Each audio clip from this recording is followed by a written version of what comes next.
over the weekend. Is that the blue? Mm-hmm. They launched 2 balloons successfully this year. Did they? What day did you do that? I think Saturday? Thursday night. Okay, Yeah, we were right around Saturday. Just kind of going we around. started it off. We came back up to your chest for the way home. Said, wow, we got a party going on. So we on CNN this year with the balloon crashing. Yeah. I remember that.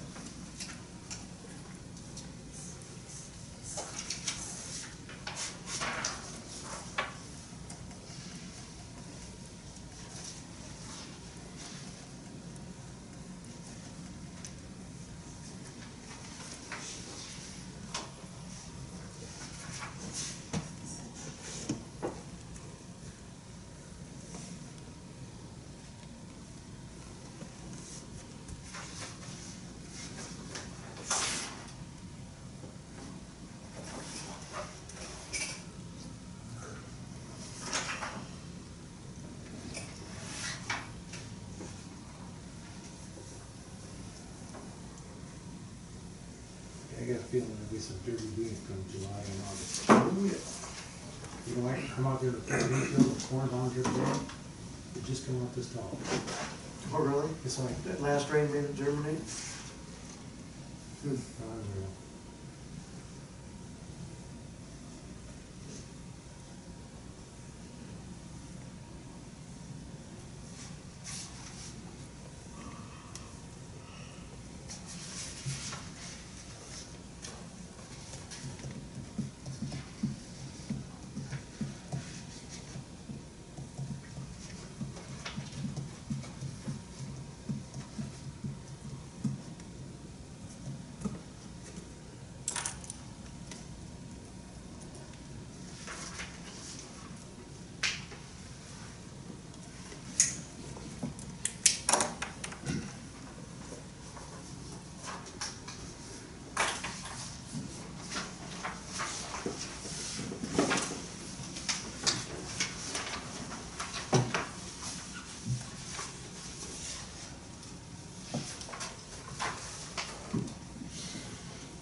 Until 10 after on the watch.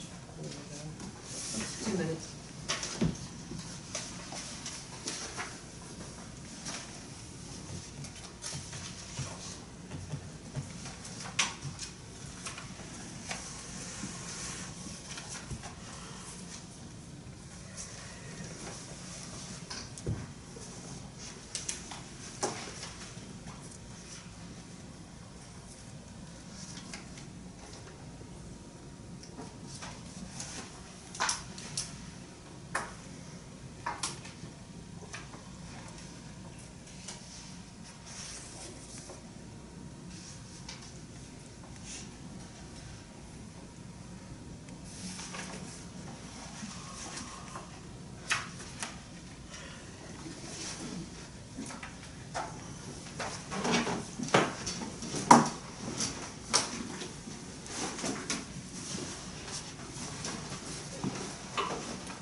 All right, well, I've got 7:10. Richard's not here. We'll go ahead and start. If he comes in, we'll add him to the meeting later. We'll call this meeting to order, the 3rd meeting of the zoning review case for solar farms. It's the June 19th, 2018, continuation of the recessed May 10th, 2018, Livingston County Zoning Board of Appeals meeting pertaining to Livingston County zoning cases SU 218, Hiroshima Solar, and SU 318, via Comet Solar. The roll call: Michael Cornell. Here. James Blacker. Here. Richard Kiefer. Here. Richard Runyon. William Flott. Here. Gerald Deering. Here. Joe Houston. Here.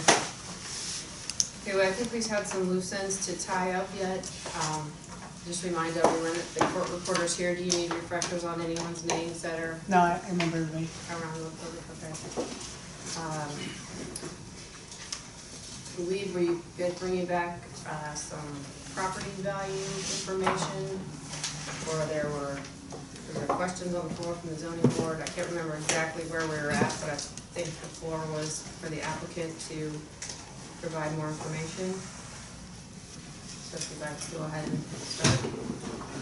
Sure, we'll turn it over to Marty Berman. I know there were a couple different questions regarding the property valuation in regards to the Grand Solar, which is just outside of Streeter. Just to give you background on how we chose the properties, because I know that was one of the questions. We used the Northern Illinois Multiple Listing Service, the MLS, to do our research. We verified them through county records, conversations with brokers, and the assessor's office. We excluded any home sites under 1 acre or over 3 acres, and included only sales with a similar amount of bedrooms, bathrooms, and living area. Given home layouts, larger rooms versus smaller rooms with a higher room count, we have placed primary emphasis on gross living area. We did not consider sales between related parties, sales that were subject to foreclosure, short sales, or bank-owned real estate. Given the subject's location just outside of a smaller municipality, Streeter, we searched for homes with similar locations, nearby or just on the outer edge of smaller towns, and did not include sales in the vicinity of larger municipalities such as Morris or Ottawa. So, to give you an idea of the types of properties, that's what we were looking at. I know you had a question about how far out we went. I think the farthest sale was a little bit over 20 miles away.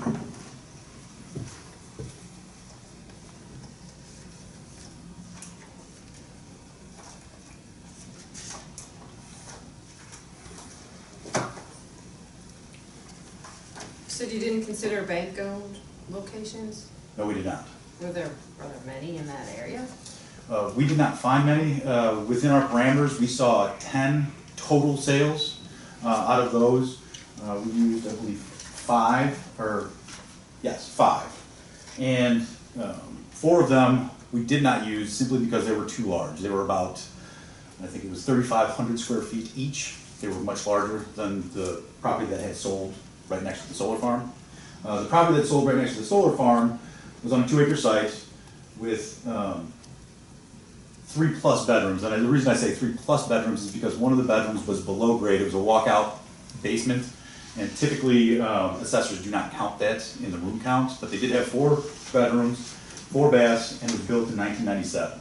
And we tried to follow as closely as humanly possible to those aspects of the sale. And we did not find bank-owned ones that were similar.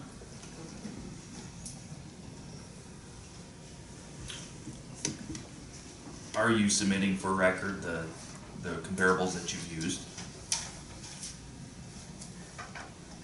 We have them, I believe, in the report that we provided. Are you talking about additional information about the comparable sales? No, I'm talking about the comparable sales. I thought that there wasn't any additional information on them. So we talked about distance and you couldn't tell me how far they were.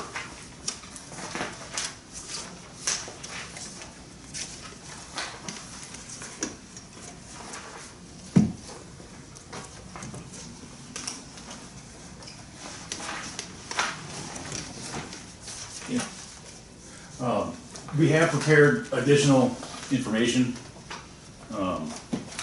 that would cover those comparable sales.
So am I looking at page 6 then, in the packet that you just handed to all of us?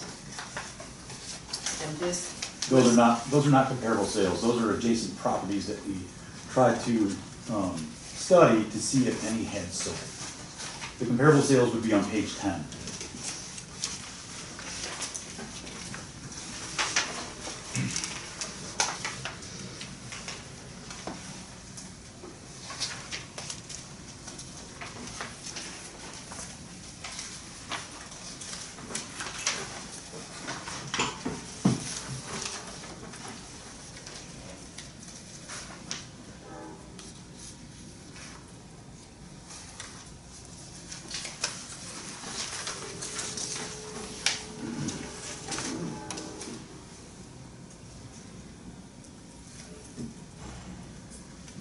Do you believe the dating of the sales has any effect on their decreased, diminished value?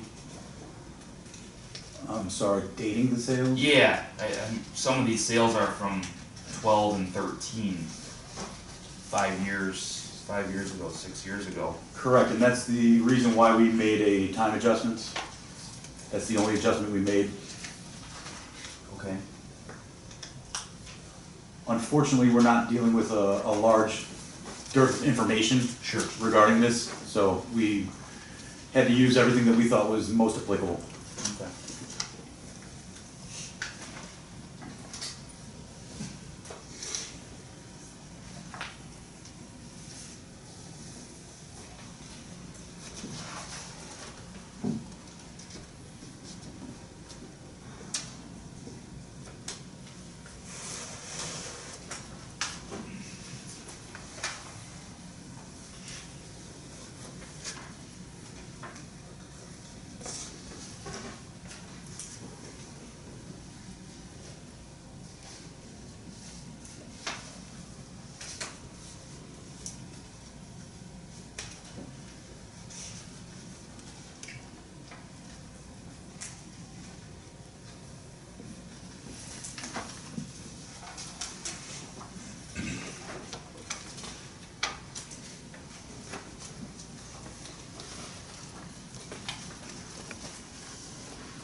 So which page here shows how far away, like the parcels that you looked at, I'm just looking at page 13 right now, and I see that, just curious, the 74.35 per square foot, price per square foot there, compared to the 79.90 price per square foot budget for the adjoining property, but what's dragging down the number for the comparables is that property sold, that shows the sale date in October of 2012.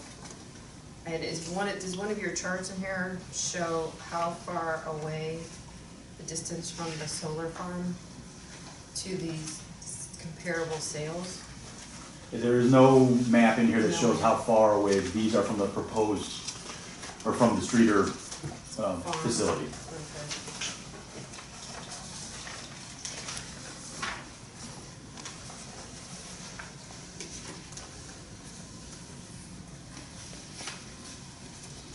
Page 9 indicates where the properties are. Okay.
Anyone from the zoning board have any more questions?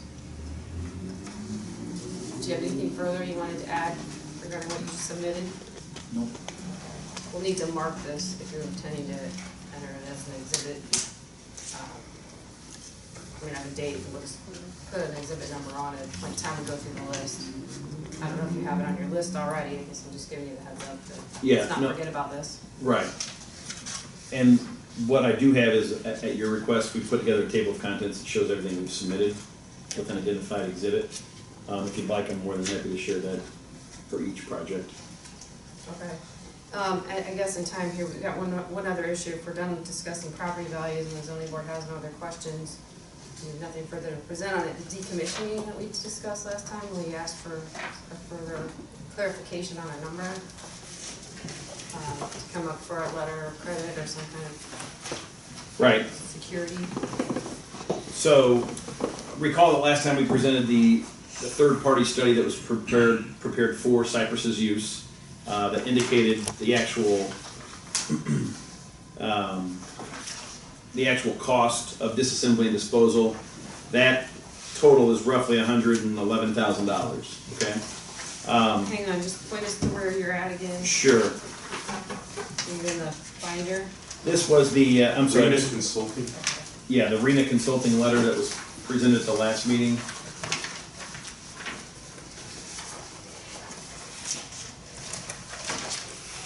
Okay. So we're going back to again, focusing exclusively on the upper portion of the letter, not talking about salvage value of the actual materials, but just simply talking about disassembly and disposal. I know that a question was presented too, if we could come up with a more specific local number as it relates to the cost to dispose of just the panels themselves, recognizing that the steel posts might actually have some salvage value, but if we were to set up a farm tomorrow and disassemble it on Friday and needed to dispose of those solar panels locally, what the cost might be.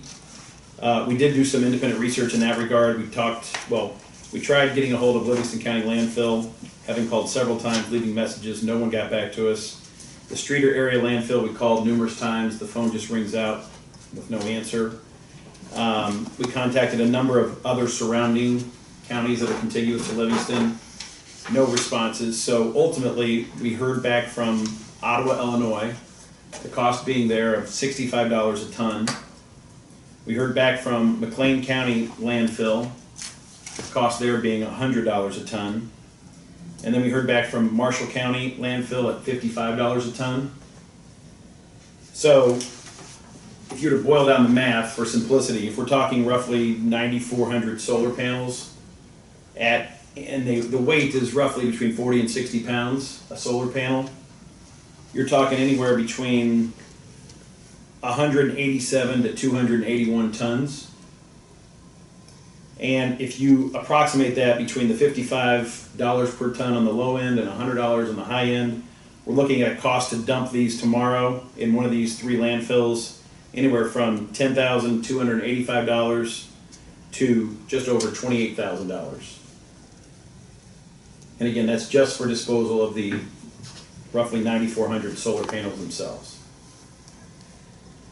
Now, that number, oddly enough, when we looked back at this, and in fact, Matt just brought this up to me before we started the meeting, is very similar to what we thought, or the number that was presented. If you look on the RENA consulting letter, the first line item, item 1.0, the cost of the actual module disposal, is roughly $23,000 as determined by, the consultant. We came up with a high-end number of $28,000 on the to dispose of the solar panels themselves here locally. So, again, based upon our research, our data, we'd like to stick to a surety bond number of somewhere close to 125 grand. So do you think $28,000 would cover the labor to pull those apart and trucking to get them to a landfill that may be as far away as Marshall or McLean County? No, that's why we're building in some additional cost to actually account for the transport, because I do acknowledge it doesn't acknowledge, that doesn't, the $28,000 number on the high end does not account for the actual transportation. Presumably, we will hear back from Livingston County or Streeter. Streeter's closed, you're not gonna hear back from them. Oh, no wonder that. No wonder it rings out with no answer. Thanks, Chuck. But yes, we'd prefer to deposit them locally to the extent we could. If not, that's why we're building in a little bit of a buffer on that number to get to a surety bond number of roughly 125 grand.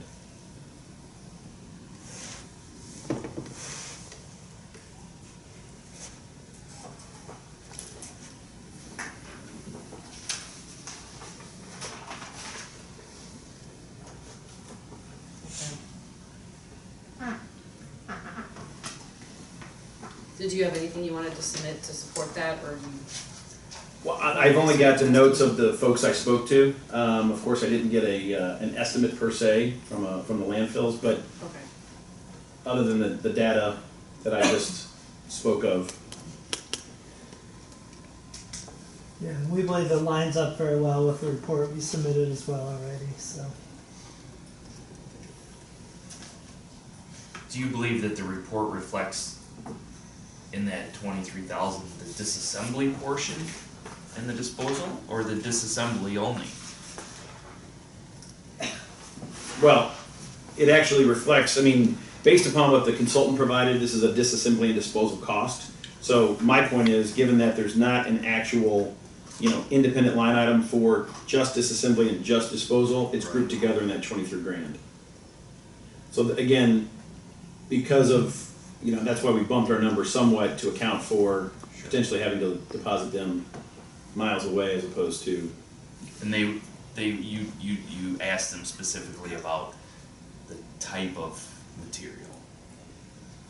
Based upon the quotes that we received? Yeah. Yes, we specifically told them. Solar panels. Solar panels. Okay. I didn't give them model numbers or anything like that. Sure, but sure. Generically Yeah, speaking, yeah, okay. modern day solar panels weighing roughly 40 to 60 pounds. Got it. Okay.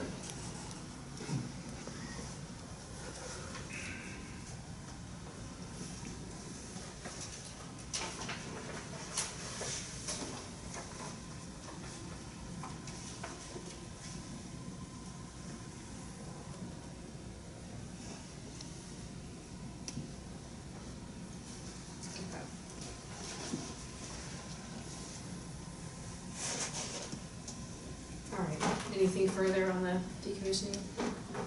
Nothing unless there's additional questions. Any other questions? Actually, I do. Okay. Because last time you spoke that generally it's 1.5 times that rate. Correctly? Or correct me if I'm wrong, but you said usually you're looking at about 1.5 times the disposal rate. Well, I think that was with respect to what municipalities may require. Okay. I think the comment was specifically, I gave an example of, for example, if you were gonna build a shopping center, many times a municipality may require 1.5 times the cost to actually build a shopping center as it relates to the surety bond. Okay.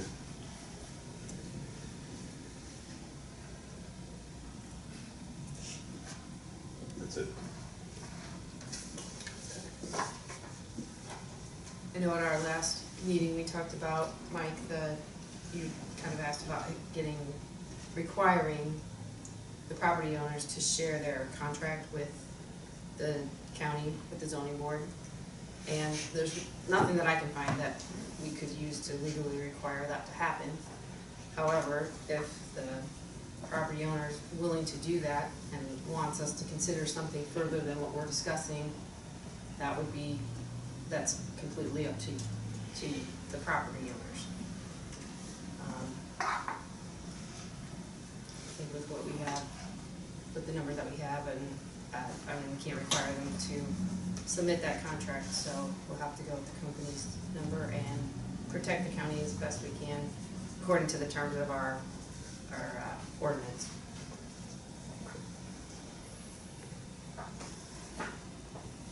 Okay, so with that, I think we've covered all of the issues that there were. I guess I might throw it open to interested parties or objectors one more time, because I can't recall who all was completed, and if Darrell, you had any questions or comments? Okay. So if that's the case, then we can start with closing comments. And we go in reverse order of folks that provided testimony. So the folks that I see in the room, those that provided testimony, I don't have you as providing testimony, Linda, I just have you asking questions. Mr. Holt, I don't have you as providing testimony either.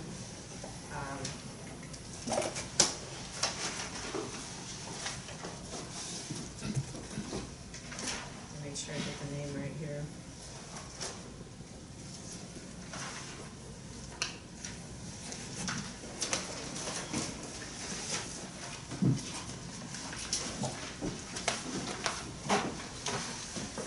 The Appels, any closing statement? Okay, so that leaves up to the applicant for a closing statement. Sure.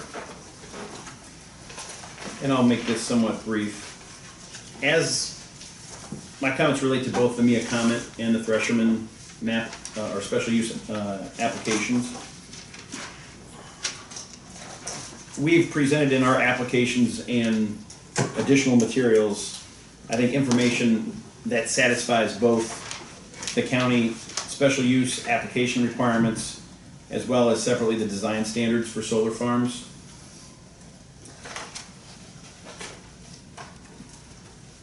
In that regard, we would respectfully request a positive recommendation to the county board, given that we haven't heard any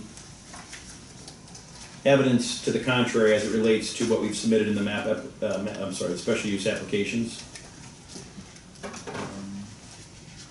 With that, I'll turn it back over to the chairwoman.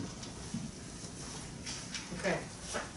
So we've got closing statements. I'd like to go through your list now of exhibits, because we have to determine what we're accepting or potentially not accepting into evidence. Sure.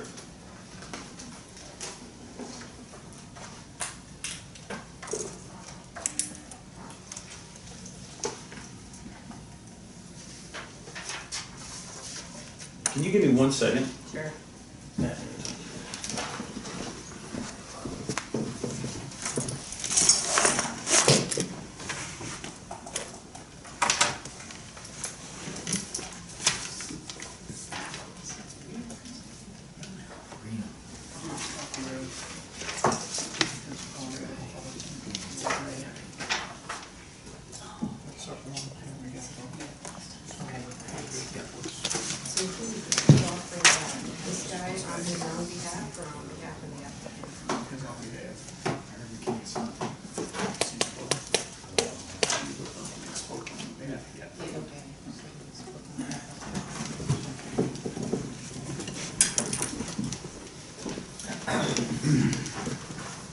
Okay, so just one thing to note, I'm gonna give you guys a table of contents as it relates to both applications, which sets forth all the materials we provided, as well as the date and how they satisfy certain aspects of whether the design standards or the ordinance. The one thing I did not bring up, based upon your last comment, is we do actually have the pertinent portion of the lease as it relates to decommissioning. So I've got it listed on my table of contents. Might as well give it to you. You guys can take a look at that pertinent portion. There's nothing specific in the lease as it relates to rent or whatnot. That part's been redacted, but at least you can see that pertinent portion as it relates to decommissioning. So with that, I'll hand these out and then you guys can talk amongst yourselves.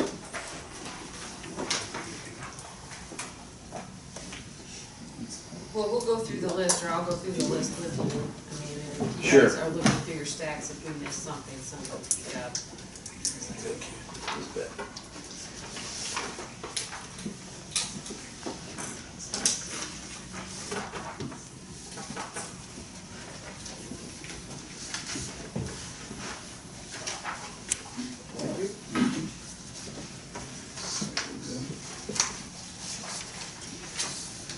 Are they for the most part the same? Yeah, pretty much. Okay. I think you'll find them, I think, exactly identical, but for, site plan references or whatnot.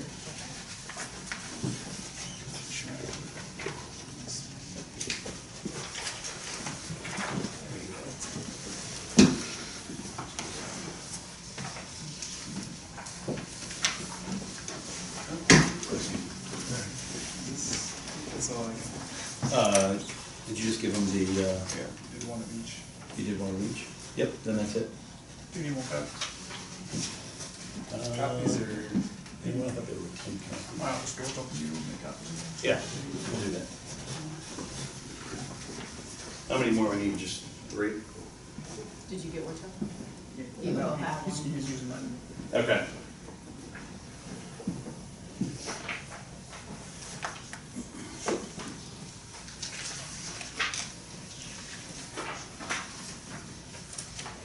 So this is a summary, this is not taken straight out of the document, just maybe the third page is straight out of the document? This just indicates where these were, or what was submitted, when it was submitted, and what it, how it satisfies your respective sections of the code. I'm sorry, I'm talking about. I'm the sorry. lease. Yeah, with respect to the lease, so that is the cover page of the lease, Okay. as well as the pertinent portion as it relates to decommissioning. And of So the course, third page is straight out of the lease? all of those pages are straight out of the Oh, lease. these are all for, Yeah. okay, yeah. Yeah. We didn't include the balance of the lease because of the question relating only to decommissioning. And he's making copies of my copy, so let me Okay, sure. grab a copy.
It's an easy night for you. Silence, you like that?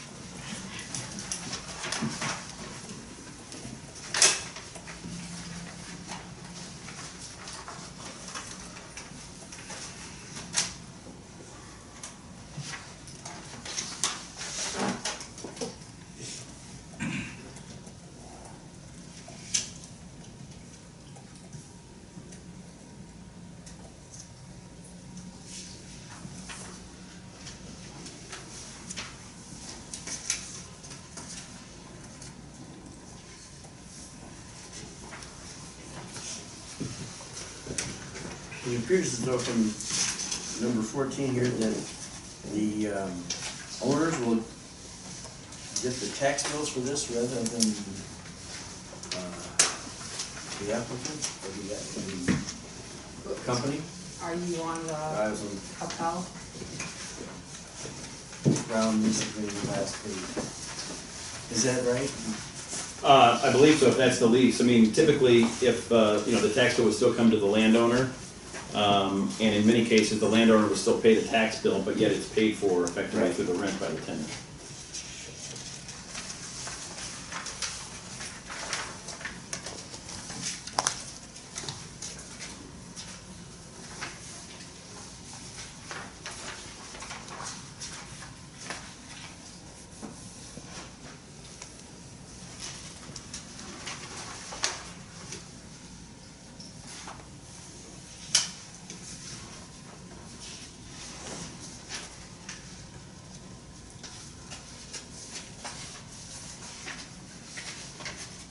But they're gonna, as a taxing body's gonna be recorded assessment, they're gonna be required to create a separate property number for your facility, correct? So therefore, you're gonna have a separate tax bill for that parcel number, you know, still in other people's names. So your tax bill is gonna be a separate entity under a separate tax number, so it's easily discernible as to how much taxes you're gonna owe, correct? Yep. Yeah, this lease would have been signed prior to any state legislation on taxation of solar property. That's part of the state legislation, is to do that, basically. Exactly. Right.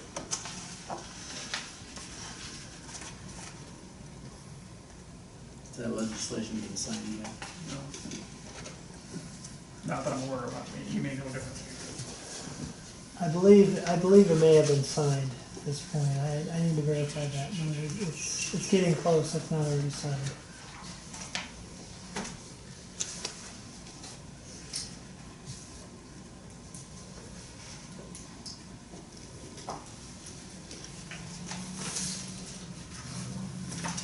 Is acceptance of these exhibit list just a formality that we need to go through? Yeah, so I need to make sure that everything that's submitted, we've looked at and reviewed, and there's nothing being submitted that we shouldn't accept into evidence, or that we aren't missing anything that they intended to accept into evidence, in the event it would change the outcome of the decision.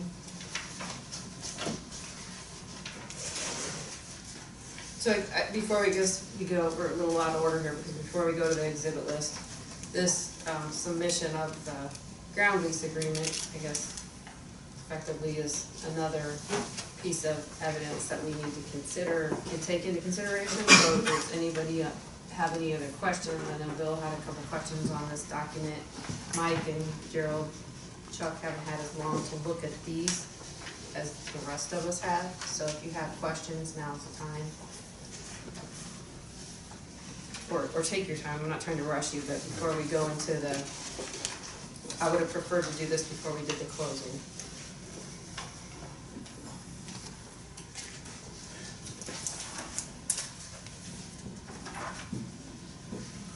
It's interesting to me that one lease requires a bond while the other does not. Just to clarify to your point, I think it specifically mentions that to the extent the village, or excuse me, the county Government requires a authority. bond, the landlord would be named a beneficiary under that bond.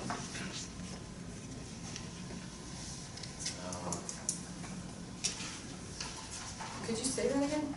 Yeah, so to the extent the county requires a surety bond to be posted, that the landowner, specifically the landlord under the lease, would be named as an additional insured or additional beneficiary, I should say, under the bond. Meaning that to the extent a bond is posted by the county as required, either the county or the individual landowner could draw upon that bond to enforce the obligations of the tenant, in this case the solar farm company, to actually decommission and remove the solar panels and other materials from the property upon execution or earlier termination of the lease.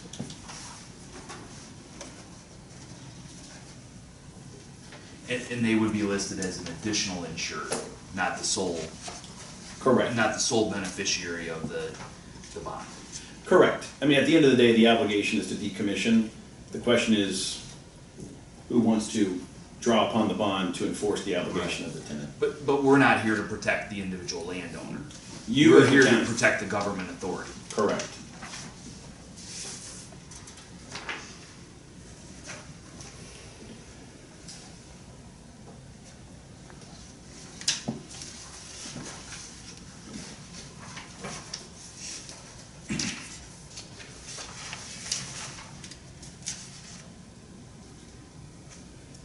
Could the landowner draw on the bond without the knowledge of the county? I don't think so, because in the circumstance that the board member is speaking of, if they're both named as beneficiaries, I don't think you can draw upon one without the other receiving notice. I haven't seen the bond per se as to what it provides, but conceptually that's how it would work.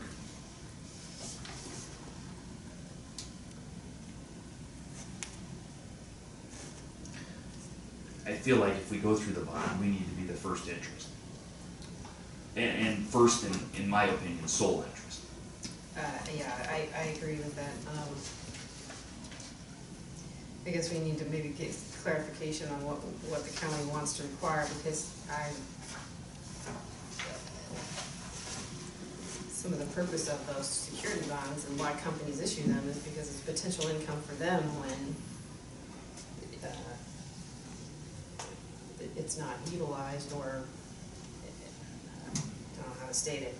I wasn't expecting to see that one contract would have that in there and one would not.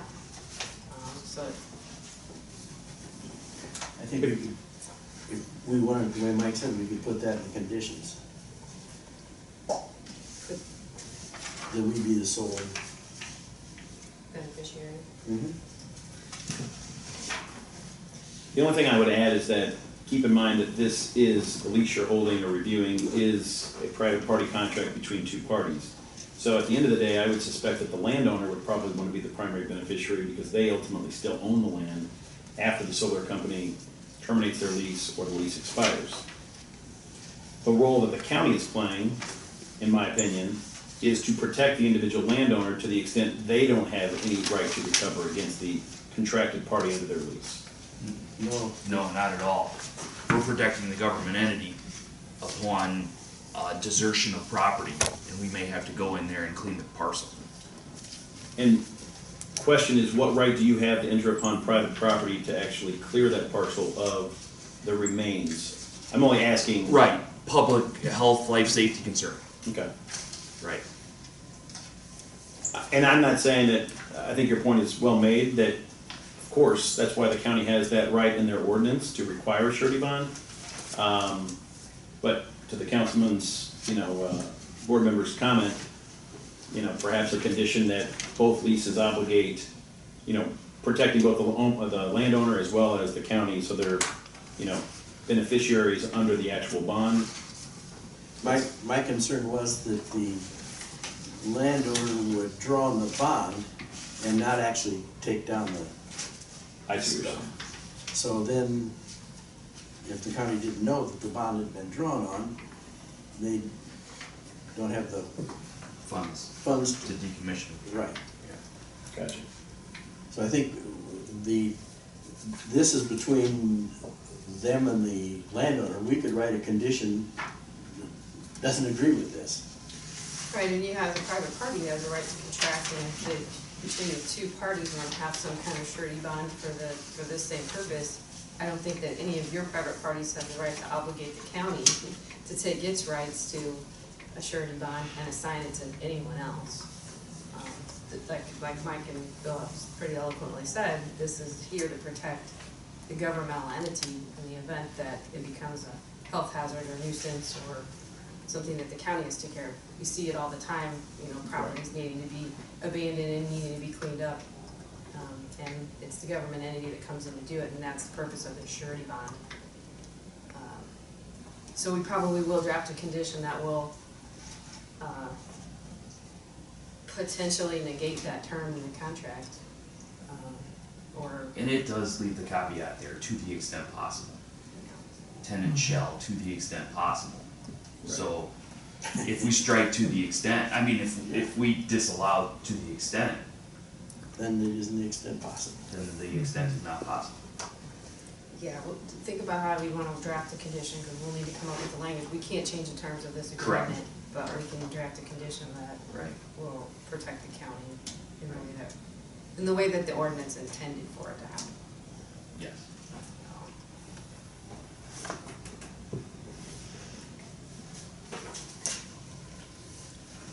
Okay, well, that clarifies quite a bit for myself.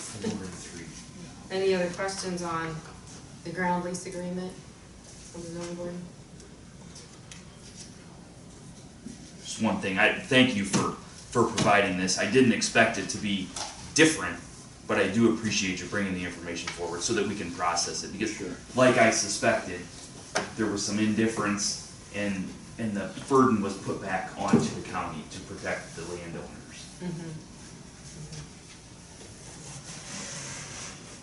Okay, yes, thank you for providing that. Okay, so we've already done a closing statement, so we're gonna get back into the order where we're at, and let's go through the list of exhibits. Let's start with Thresherman, since that was the first application that we reviewed. And I just wanna make sure that then I put my exhibits in order so that this is just a title on a page to me right now, but I wanna make sure in my stack that what we have, what I have and what I don't have, and that I have it in the proper order. So if we start with exhibit, where it lists exhibit 1, application narrative, are these exhibits all included for the most part in this Yes, bound document? that's correct. If you look at the left column, it says initial submission. Uh-huh. All of those would be in the bound materials that you're holding in your hand. Okay, so do you wanna label then, you want the documents within this to be labeled as individual exhibits instead of this whole thing being exhibit 1? I would leave it, and he's got it listed here Yeah. because before they got bound, they were separate, so let's just leave it as they're here to make So it they were to make it submitted to easier you? that way. I think so. They were bound to make it easier for you guys to So have and call it all understand. bound Okay. exhibit 1, Right, I agree. because they're subsets. Yeah, if we could do, I mean, yeah, you could label this as all as exhibit 1 with subsets that are listed, but I see what Chuck's saying, I didn't know these came in as individual packets, I guess, or individual stapled pieces of paper and that was bound only for our benefit, so. Okay. So exhibit 1 would be, that you've got listed on here, application narrative, is that a particular page in here, or the tabs? Yeah, that's good. Follow through with the lettering that you've got. Like exhibit 1A would be tab A in your binder.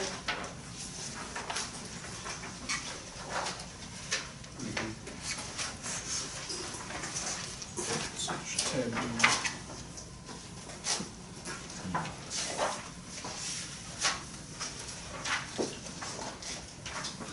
Because it goes through both. Right. Yeah. So let me ask you a question. All of this information that is presented on this has been provided. It obviously isn't in the same form as it reflects on this table of contents as it is in the bound materials or the secondary materials we submitted subsequently. I'd be more than happy to overnight a couple binders that match everything with this table of contents. But I don't want to have to come back and sit before you to have you review that one more time if you otherwise have the materials available to at least make a vote or Well, take a here's vote. what you can do, we can speed this up, and I can take the stack that I've got here, and I can say, I can label them, and you can either agree or disagree, and we can relabel it, and whatever would be in here is all that's submitted, and if there's Right. something missing, then something's missing. And the same thing, I'll just go through the stack of papers that I've got and make sure that what you intend is to have it labeled, or Right, if we're not gonna label it, I'm not gonna include it as an exhibit. sure. So that's, I'm trying to make heads or tails out of this pile of paper that we flung Right. through Right. after multiple meetings, but I don't know, I don't wanna accept it as a group, it's a sloppy mess right now. Sure. And I don't wanna accept it as a group and then recommend to the county board one way or the other and say, based on this, we came up with our recommendation and our draft conditions if we get to that point. Sure, so if that's the case, then, yeah, I'm all for, unfortunately, spending the time necessary to do that. Yeah. I mean, I don't think it would take long, I expected Okay. this would be exhibit one, and I didn't expect this, so, if there's a way to simplify it, I'm all ears. I mean, you guys as the applicant know what's in here better than, much better than I do, and then any supplements that you provided, you can just tell us, look for this packet, this was the supplement that so-and-so talked about, we're gonna label it exhibit 2. Sure. And go through the stack. So, okay, so going down the Thresherman list then, Okay?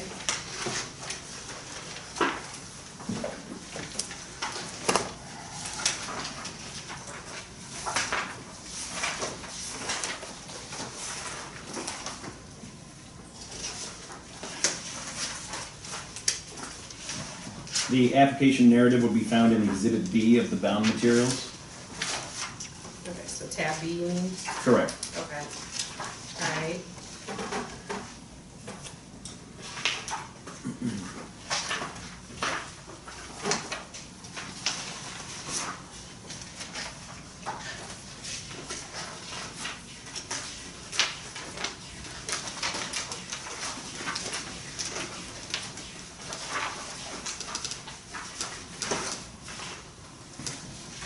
The application can be found in tab A. Okay.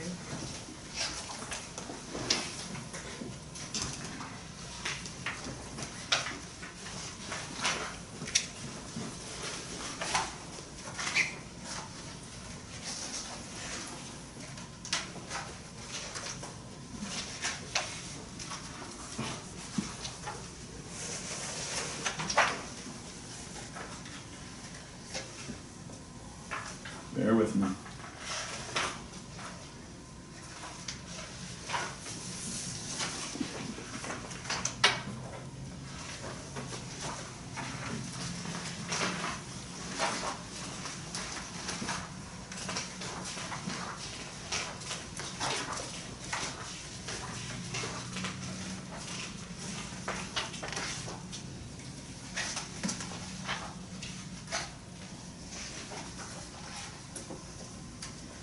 Let's skip the technical memo for a second. I know we've got that, but the O&M schedule is actually in Tab C. C. Okay. Thank you. The decommissioning plan as originally presented was in tab D, as in dog.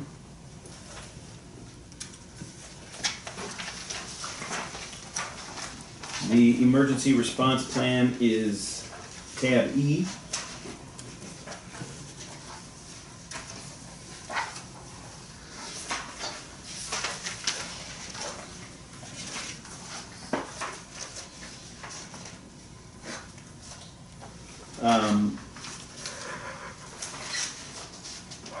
The operational projects brochure is in tab F.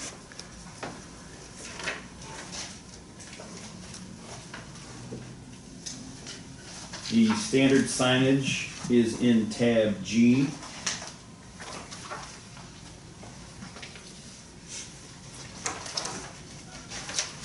Standard equipment is in tab H.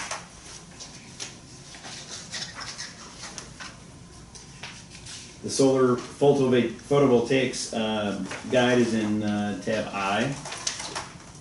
They're starting to flow now. Vegetation maintenance memo is tab J.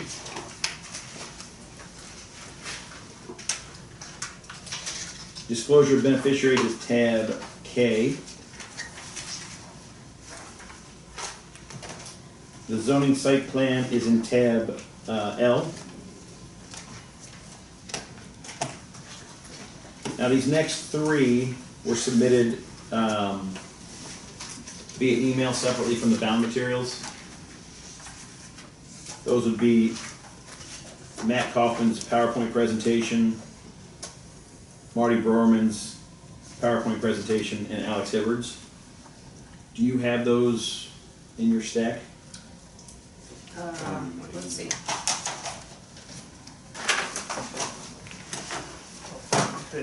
Is this Marty Browerman's That is correct. PowerPoint? Okay. So this is. Did you wanna know which one it was?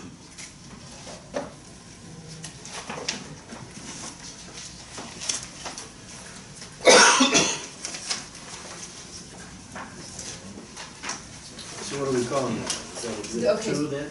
No, I would leave it, I just labeled this as exhibit 1N, 1N? 1-N. Okay, PowerPoint by Matthew Kaufman.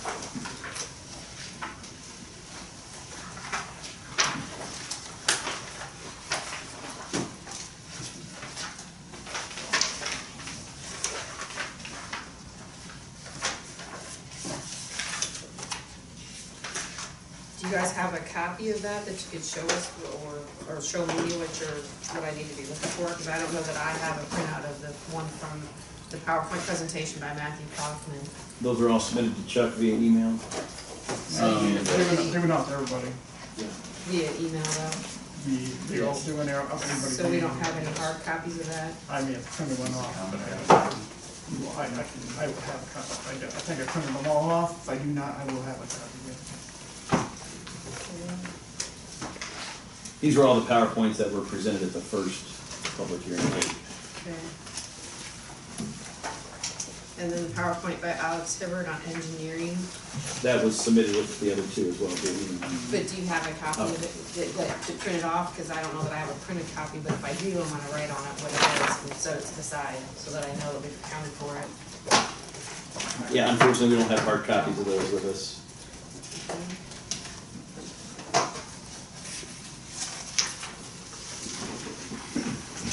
All right, so exhibit 2, decommissioning estimate, and updated decommissioning plans. Yes, so, the decommissioning, estimate and updated decommissioning plans, that was the RENA consulting letter. This one. Okay, so it's gonna be exhibit 2A.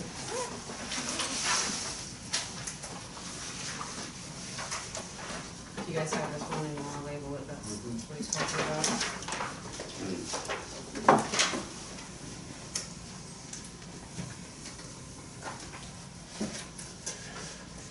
Okay, the next one, Cone Res next report and presentation on property value impact. Right, that was separately submitted via email to the ZBA board members via email. This, That's correct. okay.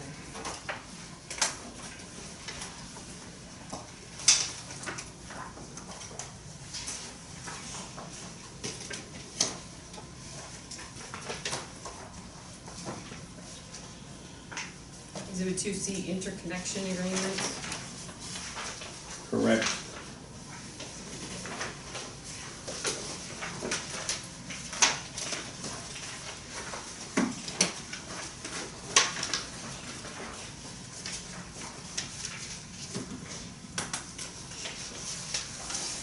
Do you have a hard copy of those? I don't think I did. Those were also submitted via email.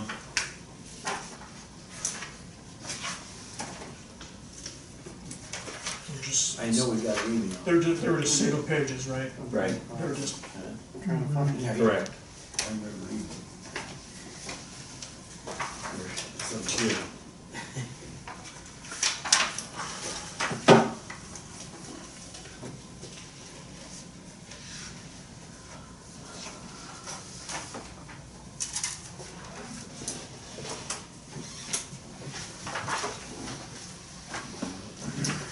It was under You guys remember that email where it came from? What? Ian Smith. Ann Smith, Ann Smith, that's right. yeah. 15 files. No. Secure file.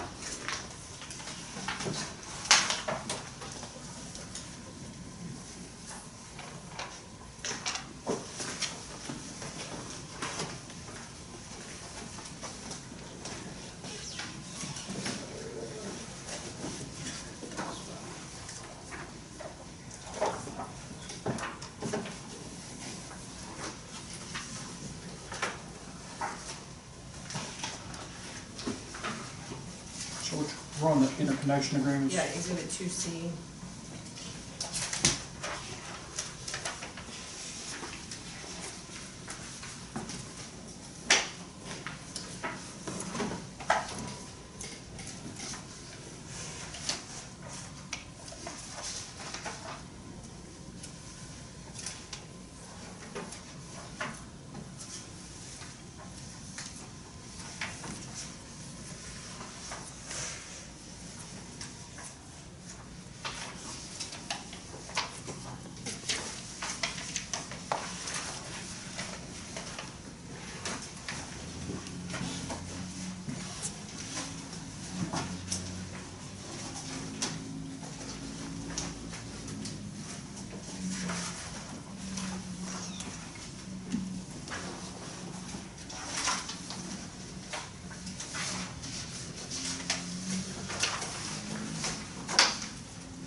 The date was May 25th.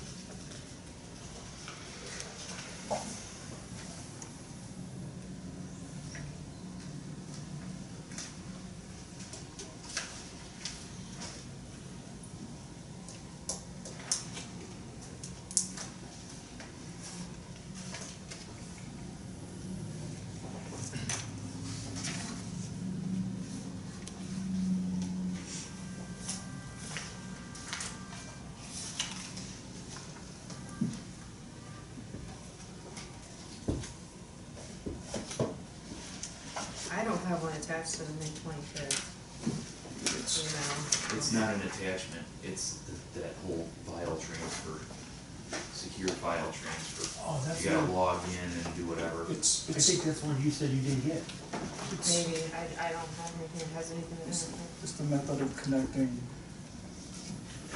it's media comment IX application, this application here. You made the comment that one meeting she didn't get it. I'm sorry, Chuck, what was the question?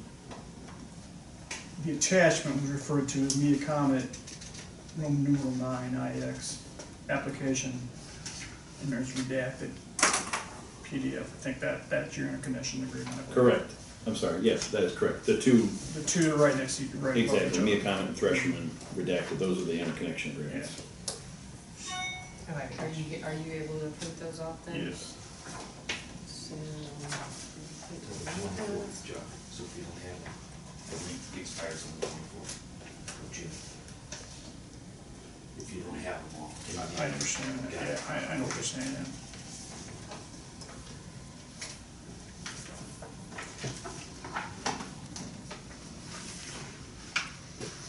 okay, so that's the same thing on exhibit 2D?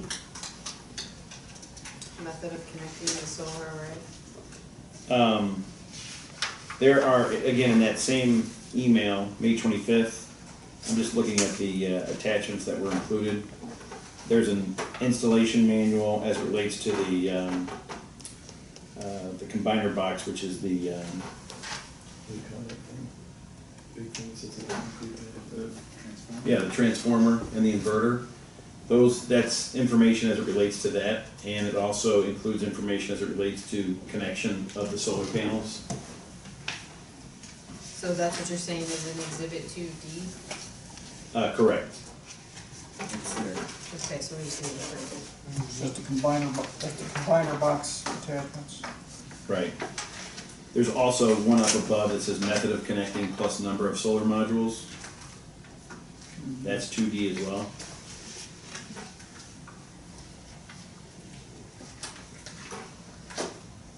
I'm sorry, I'm referring to the list of documents that were attached in that May 25th email. Yeah, that's, Chuck's got a printout of the list of documents. I got you. You want to just write on, can you just write on that what exhibit there, or no? So this method of connecting this number of solar modules is exhibit 2D. 2D is This one. this one of them, these three. No, make up exhibit 2D. So 2D is both your combiner box attachments, plus the one that has the connecting the number of modules, so you have 3, they go into 2D, 3 attachments go to 2D. I'm sorry. For 2D, it should just be the method of connecting plus the number of solar modules. So that's 2D there. 2E is in Edward, should be the combiner box information, Okay. as well as, And there's 2 files attached to that email that contain combiner box information. correct, One's the installation manual, one's the cut sheet. right. Okay. That should also include then, the single axis tracker. Exhibit 2E. 2E should also include the single axis tracker. 2E should also include the central inverter and step-up transformer shop drawings, as well as the step-up transformer Cooper pad, mount transformer specifications, and the string inverter.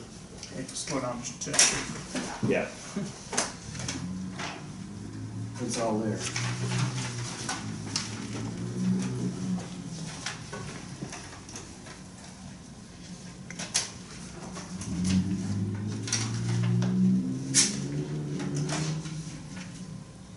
Okay, so on the list I've got, is that Chuck Kennedy?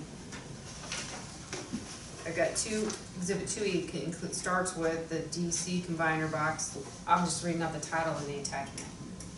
And then the next one, DC combiner box, that includes words cut sheets, also 2E. Single axis tracker is 2E. Central inverter system manual, 2E. Correct, Step up transformer shop drawing, 2E. correct, Step up transfer Cooper pad, 2E. correct. String inverter user install manual, 2E. Okay, and then the next file that I see is CCR Freshman, so that's probably not part of this. Right. Okay.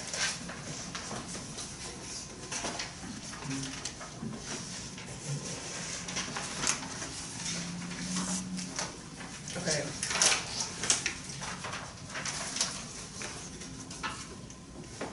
Do we have updated zoning site plan? The Large big sheet. drawings? Correct. Freshman, right? Yes. The large sheet. Okay, so.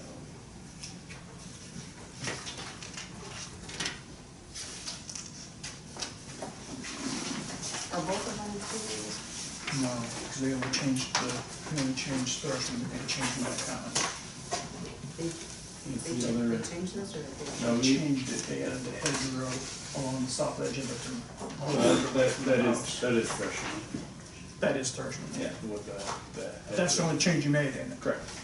So is this the right, are these the right? That is the correct one, yes. This means 22nd. Page 22nd, okay. I'm gonna put that in the bottom corner.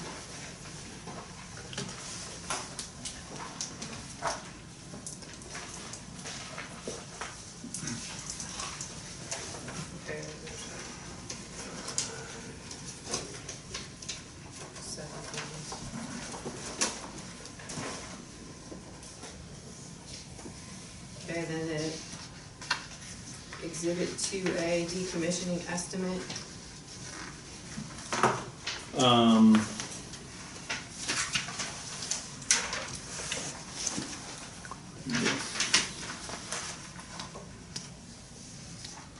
got that listed, did you submit a different document on the 29th versus the 25th?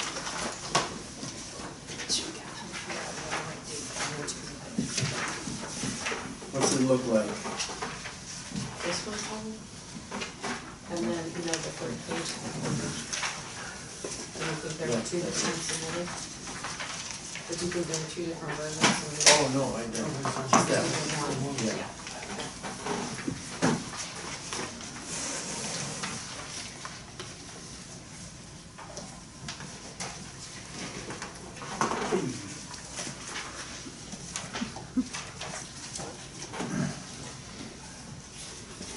In that email, there was some decommission something, not RENA. I'll tell you what it was.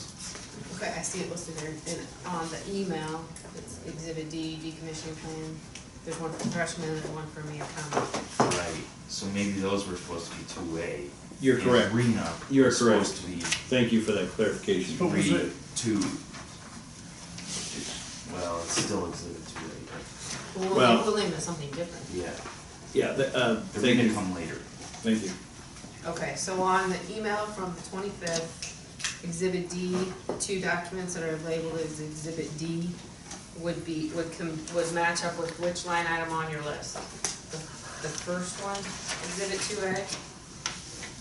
Yeah, I'm sorry. On the email, yes, that says Exhibit D decommissioning plan. Yeah. Those would match up with the May 25th reference to 2A.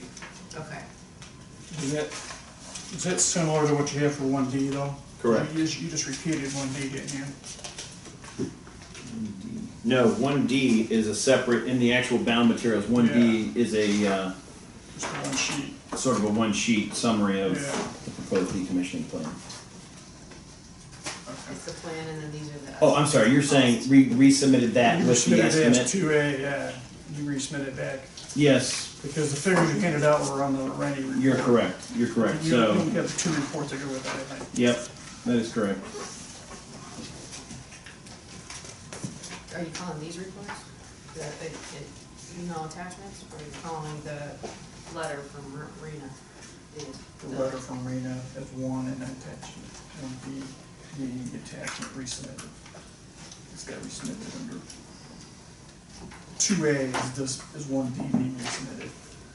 Okay, we can call it that, but let's call them different documents so That's that we fine. keep it straight. That That's fine. with the original application included, and then there was Yeah, a supplement. That's fine.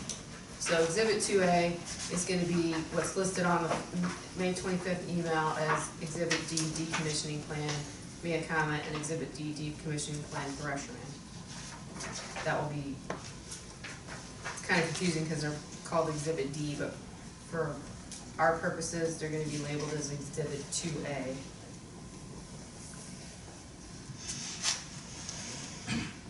So then,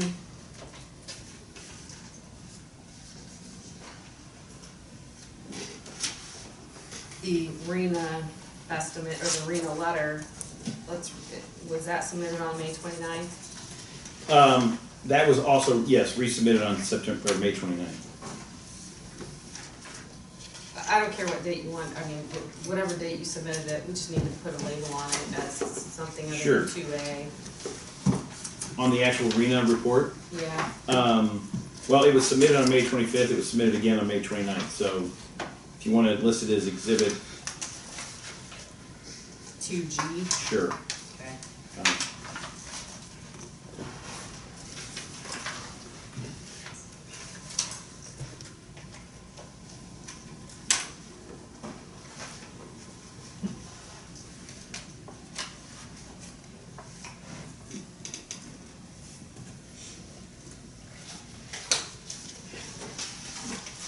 Okay, so then on May 29th, you want to refer to Exhibit 2A decommissioning estimate again, or decommissioning plan?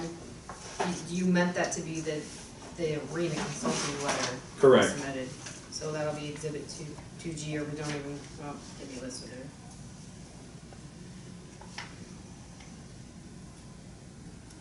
Okay. And then you're saying you also resubmitted Exhibit 2B? Cone Resnick's report, presentation on property value. That was tonight. He's got it listed on No, the that- 29th. Yeah, Okay. on May 29th. Is that just because we talked about it again? Yes, Okay. yeah, so that's a duplicate. Okay. Keep in mind that we had sent some stuff to Chuck. Chuck asked us to email it directly to you guys. I think maybe one of them bounced back, so maybe we should resubmit some of the stuff again. But yes, So now you see why I wanted to go through this list. exactly. Okay. All right, so then tonight, Hard copy then? I have I've got these set aside and this that we have hard copies of right here, right now. I've got marked on my sheet what we need to print off from an email. I meant for the values. Oh, I'm sorry. We're getting to that. Oh, we just, I thought we just did. No, no. No, that's, 3B. yeah. So then Exhibit 3A are the excerpts from the Thresherman solar lease. So the ground lease agreement. Correct. Okay.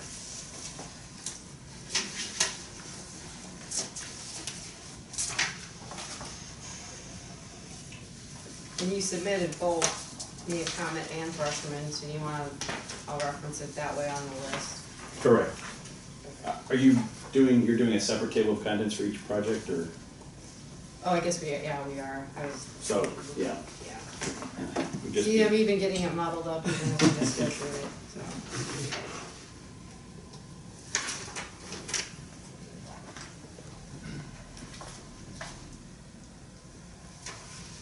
Okay, and then this report that Mr. Browerman handed out to us tonight, you're intending to submit that into evidence, and it, that we'll call Exhibit 3B? Yes, please.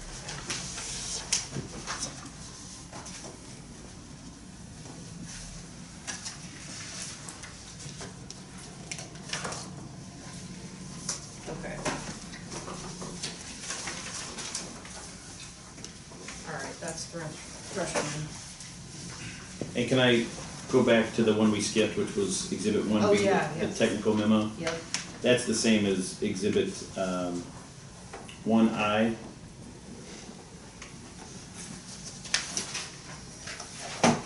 Okay, in the binder. Correct. All right. Thank you.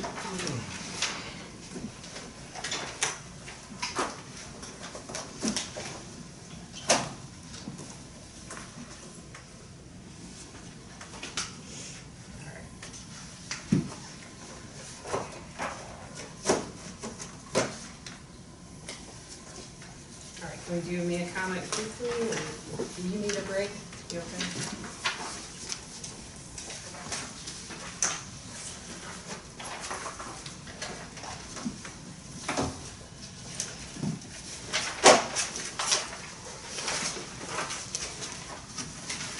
That should probably line up on the Mia comment, don't they?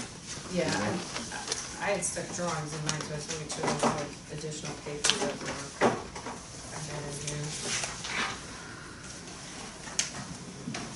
Joe, the only thing is you're gonna have is large set of plans, so you can have We don't have those here tonight. from you, no, they didn't make a set, No, they so didn't what- change it at, so. Yeah, so what was 2F on freshman, there will not be, 'cause we There didn't, is no we 2F didn't, on this we one. didn't have the update. There is no 2F on this one. It's not listed there either. I understand that, I just wanted to point out that's the difference, one of the differences.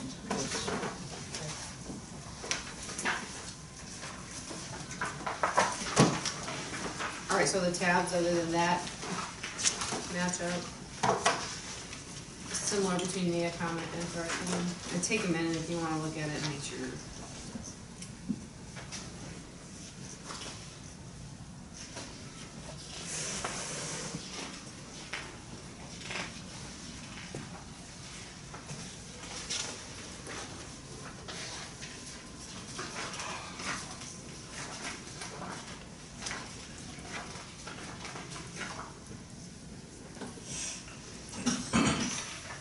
Yeah, they should all match up except for the site-specific, meaning site plan.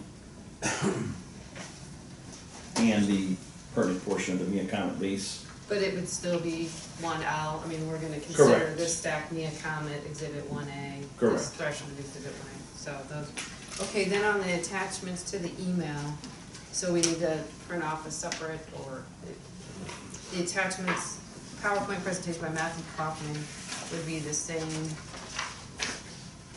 Right. attachments to the I email don't that was think they're, sent. yeah, you, Same, yeah, they're saying, I mean, the only ones that are on here that I see that are site-specific are, there's the decommissioning plan from Mia Comet and the decommissioning plan from Freshman, which we all included as Exhibit A, 2A, so would be the, I just wanna, I'll make sure I reference on here that this is Mia Comet.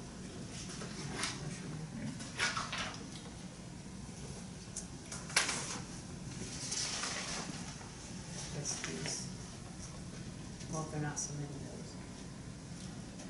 We'll leave those off. No, these are the interconnection, Yeah, well, you're not printing these, whatever, the two, exhibit 2C interconnection. these are? Yeah.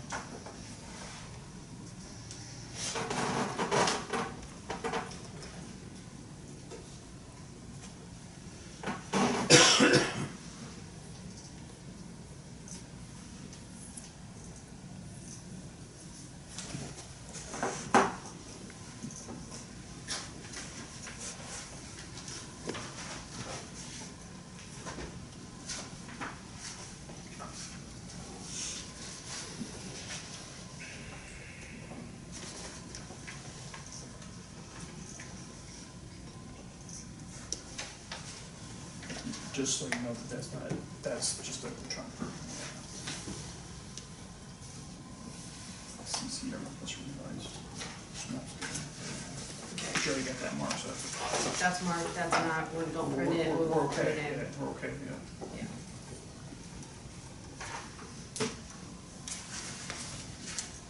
Okay, well, I can, we'll use these lists then that I wrote on, as our list of exhibits that we're accepting, so other than a couple of documents, I have all of this that we're not submitting into evidence.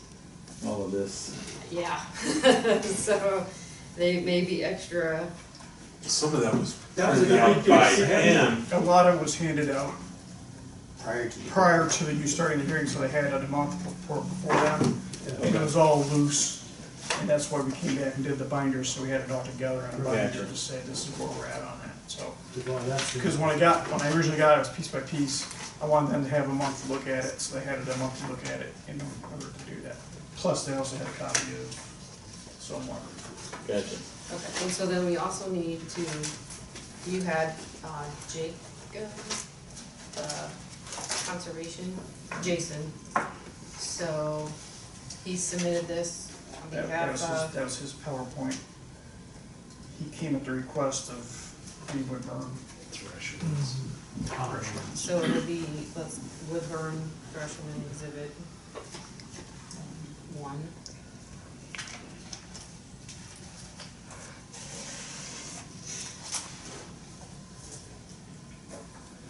Then from the Livingston County Soil and Water, did they indicate what I have one from April 5th, 2018, the comment exhibit number 1, did they want it in 10? This is me account, this is Thrasher. That's that, it's just printed out of here. I just took that and printed that, so. How many binders? Yeah. So this is the official version that they submitted, so this is the official exhibit here. I'll read LCSW, I guess D, and then right on there, exhibit 1, for both of them.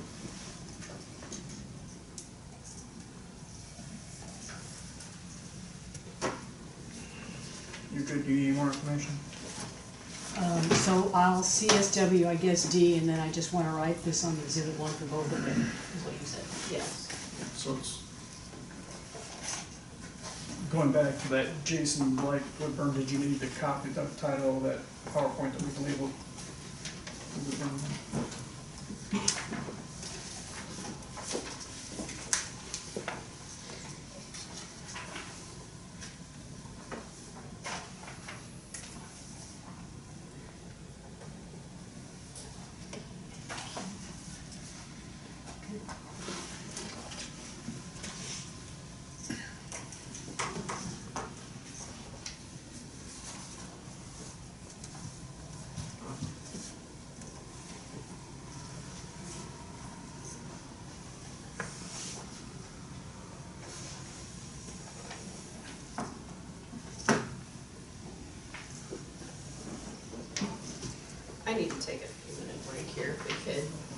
strike for 5 or 10, anybody have a preference? You know, I have, what you need? Formally approve these, Oh, and we need to do that by motion, I always forget how to do that. I've done that in the past, so. Entertain a motion to accept the exhibits? Is that what you- Yes. I'll move to accept them on Thresherman's. Okay, so, still in front of time, all right, so we've got a motion and a second by Gerald. Do we need to do individual roll call or just all in favor? Voice vote on it. Okay, so all in favor signify by saying aye. Aye. Opposed? Okay, so need a motion to approve the exhibits for, I move to approve approve The everything list. for me to comment. got a motion by Jim, Second? second by Rich. All in favor signify by saying aye. Aye. Opposed? Okay. So we've got our exhibit list. We can close these cases and recommend we do it one by one. I move to close Thresherman's. Or are we motioning to As- approve or With approval. recommend approval? Yeah, recommend approval to the county board. Okay. Second. Okay, so in front of us, we have some draft conditions. Are we wanting to attach the draft conditions to the motion? Make the draft conditions part of the motion? I guess we could do that. Sure. Have the draft conditions been shared with the applicant? Probably good amount, no? If not, Did the draft conditions include the amount of the surety? bond? They do not. Should it be in those draft conditions? Yes. Not having any idea what it's gonna be. Yeah. We can draft it, there you go. We can, someone will have to propose some language, and we can tweak it. Okay. That'll be part of the discussion, right? The draft conditions of the motion, the discussion of the motion, and you have, Sure. It can be. Sure. I mean, we could probably do it in either order. If we want to finalize these before we vote. I mean, before we, Well, let's just do the motions and then let's do the draft conditions. Okay. Approval of the Thresherman's case. Yeah, that's- Refers to the 2-18. yep. We've got a motion to recommend approving. For 2-18, For I'll still 2-18. second. And you'll second? I'll still second. Okay. So is that, did you amend the motion with conditions or any on us? We're gonna do the condition 7. Yeah.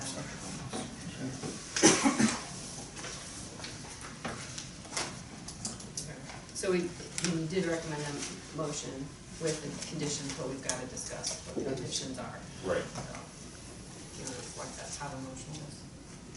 You're not doing.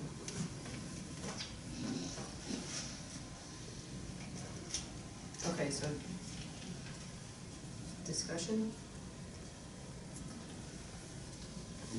We're gonna talk about these draft conditions now, right? right now. Yes. We're gonna go through these. After we do this motion. Have you guys read these? Oh, we're gonna do it all. Okay. Because we can't accept the motion or deny the motion without the draft conditions that we, The motion includes, the draft conditions. Okay. Okay, so Okay, And at the same time, we can discuss the motion, you know, if there's, right. if And you have a disagreement with recommending approval, this is the time to discuss it. Well, let's start with the draft conditions. So number one, that the applicant's request for the special use approval and the construction and operation of the project shall be compliant with all federal, state, and local regulations now and hereafter in effect. The construction and operation of the project shall conform to all representations made by the applicant in its application and at all public hearings and these conditions. We're good. language change in there shall be in compliance other than that, I Or, think it's. or it shall be compliant with, or it shall be in compliance, whichever one you guys wanna say. I said compliant when I read it. Yeah, change the CD to a T.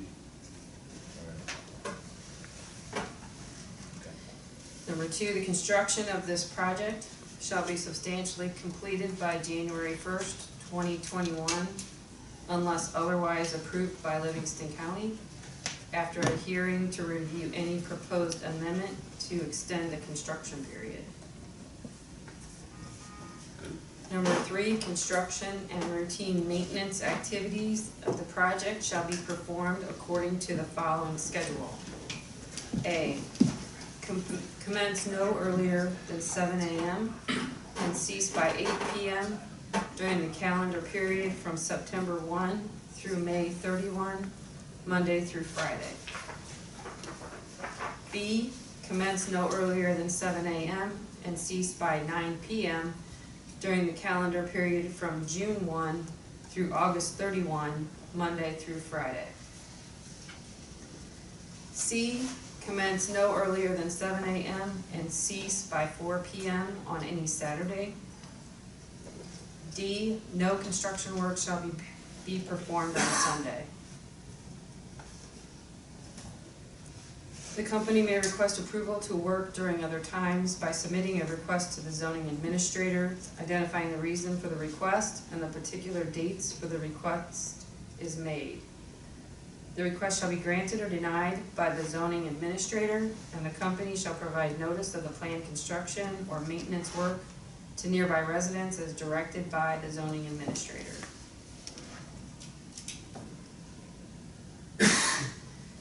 For the owner-operators of the proposed solar energy site, consult with the proper road authority, state, county, and/or township prior to developing the site for any entrance permits and use of the respective roads. I guess I have a question about that one. Is that necessary? They're not super heavy trucks or anything that are gonna be coming in here. Do they need approval from somebody to, They're putting an entrance in. oh, that, I agree. Yeah. Okay, It's more, it's two reasons, more is for an entrance permit, it's another one just to have an okay, association with the All right. township to say this is what we're doing. okay, I got it. And there's probably gonna be more traffic, so chipping of roads and that type of thing too needs to be, it's probably a good thing. Okay. 5, that the ownership of this special use be limited to the applicant unless Livingston County is informed as to what party is to be assigned ownership interest in and be responsible of the operation of the project.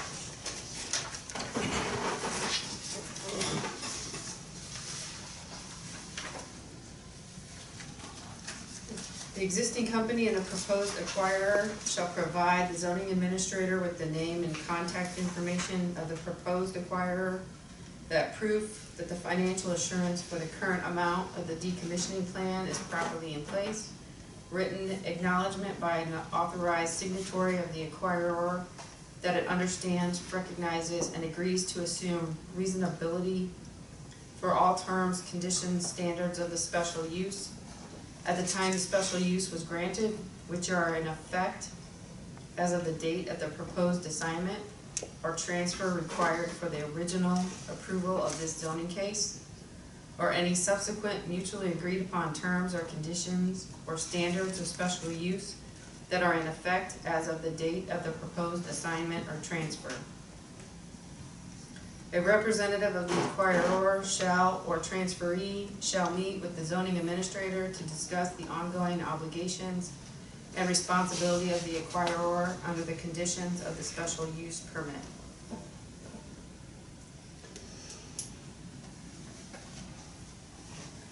Have we done that one in the past, Chuck? That's largely taken from some of the wind issue ones. And the reason for this is, number one, to make sure there was some continuity as far as if there was a bond for the decommissioning, there's some continuities, who's assuming the responsibility of the bonding. And the last part is so that we have a go-to person to know who the new company is and who that go-to person is for that new company. It's worded here, but definitely that's the intent, to say, okay, Biddle Smith's taking Jane Smith's position, so we wanna know who Bill Smith is and how to contact him and stuff like that, so. And that typically comes back to a hearing process, like, No. not necessarily an application, but, that's where I was going with my question is, other special use permits are granted to the applicant and applicant only, and we don't typically talk about a transfer, that it would Okay. have to come to some type of hearing process. I don't think it does for the windmills.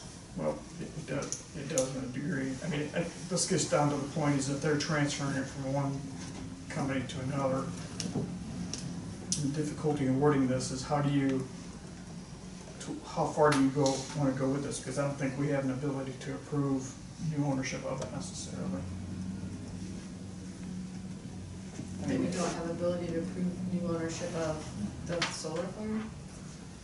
I mean, No, we wouldn't. All we can do is put out conditions that they have to comply with, but that's the extent.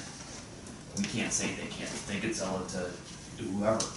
We can't tell them they can't sell it to them. We can Right. only say you have to follow these conditions. So he just wants to know who's gonna be responsible to uphold the conditions.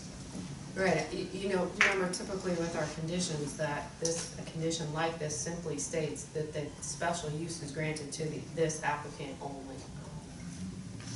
Period. But I don't disagree with this, I just wanted to make sure everyone understands this. to use a comparison between the two, I mean, we did the special use recently for the craft beer in the dairy barn. That goes to a specific property, we know who those people are. If they go sell it, you know, it comes back for you to review or just be informed as to who those people are. In this particular case, there's a large chance that sometime during the life of this process, the investors are gonna change and so forth. So there's gonna be some sort of at least a name change or an LLC, even though the ownership may be somewhat similar, maybe a change in, it's for financing purposes, so it's kind of how do we, you know. So this is a matter as to how much, did you want them to come in and tell you that? And do all this stuff in front of you, as far as the zoning board, is how do you wanna maintain that? I guess I That's struggle, why I I wanted the guess I zoning struggle board how to to be word that, so. We wouldn't have an ability to remove the special use permit at that time. As long as it was still being used for the same purpose. Right, so there would be no, it's just a housekeeping formality. And realistically, we could call the bond due the day before the property transfers. To decommission the site. The new It's still ownership functioning? takes, sure, the new ownership takes over and they reissue the bond. Ideally, the bonds overlap. Ideally, the bonds overlap. Right. I didn't say I'm not agreeing with this, I just wanna make sure everybody understands, and does this then encompass everything we need to think about in the event a new company comes in? I think it does. I've read through it, all it is who is going to be there to be responsible for it, we just have to know, and it gives us a way to find out. Right. Because it's not changing the purpose. Right. I know, does this meet all the needs, I'm just simply throwing it out there, cause I read it out loud, but I just wanna make sure we're thinking if it meets all the needs. Our typical standard draft condition is special uses are granted to the applicant, period. And But I think they're granted in a specific application, like I'm doing a car wash in a barn. Not an entire parcel change and investment in infrastructure. So you don't think that if Mr. Rinkenberger wanted to sell his property because someone was now interested in the assets that he had developed in his barn and they Right. wanted to continue that on, that special use wouldn't be considered the same as this? We didn't grant that way. That's all I'm pointing out, Right. is food for thought here, what this means is not our standard draft condition, and if, I'm not saying I'm not okay with it, I just wanna make sure that we're all thinking that this covers everything that we would want it to cover in the event some unknown company comes in. They've come in and presented quite a bit of information to us, and shared a lot of information to us. will we know the new company as well? I- And if this covers everything and you're good with it, I'm just throwing it out there as a thought. I'm still looking at this ground lease permit right here, that we had earlier. It's got everybody's names in here. They'd have to redo this, right? That's not with us. Yeah, I'm assuming that the property owners would, that would all, But that would have to come to us too at the same time. No? that wasn't a requirement of our zoning ordinance. They did submit that, but it Right. didn't require that. But in other words, what I'm saying though, if this switches from Greg Greenman as director, then it would, if we have something change here, We're looking for the company to change, the LLC to be bought by somebody else. right, out of California.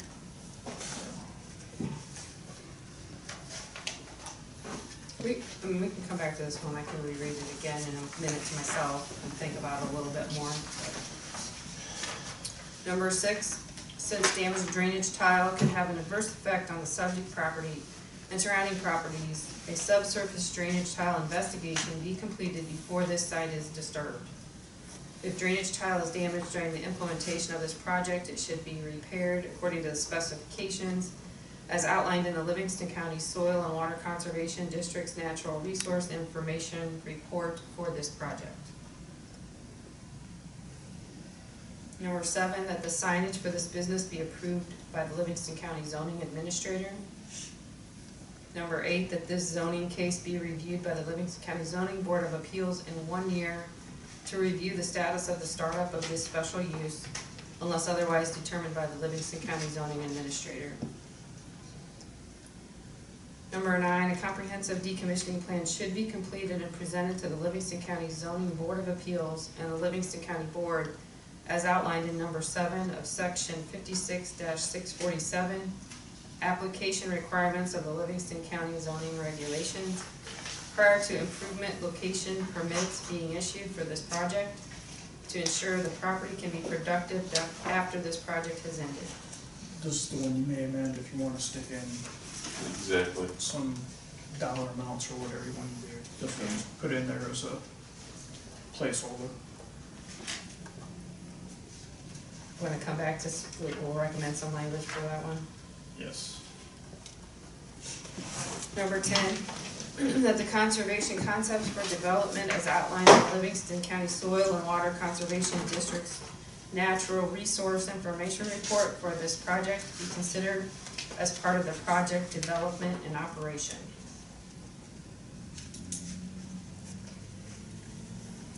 Do they need to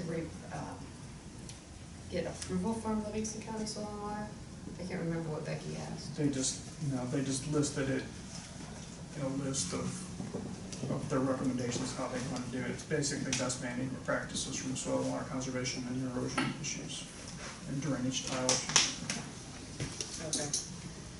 Number 11, a sign or signs shall be placed at the entrance to the project. This sign contain in letters and numbers at least 3 inches in height, the 911 address of the site, an emergency phone number, and a non-emergency phone number. These phone numbers shall also be provided to the county emergency telephone service. These phone numbers may be used for complaints or questions by the general public. The owner or operator of the project shall take necessary actions to resolve all legitimate complaints. If the owner or operator fails to take necessary action to resolve any legitimate complaint, the zoning administrator may direct the company to take necessary action. The owner or operator shall designate a contact person who will respond to inquiries from the zoning administrator. Calls should be logged and reported to the zoning administrator on a monthly basis. If there are any, I think we will, they don't have to do it on a monthly basis if there are any.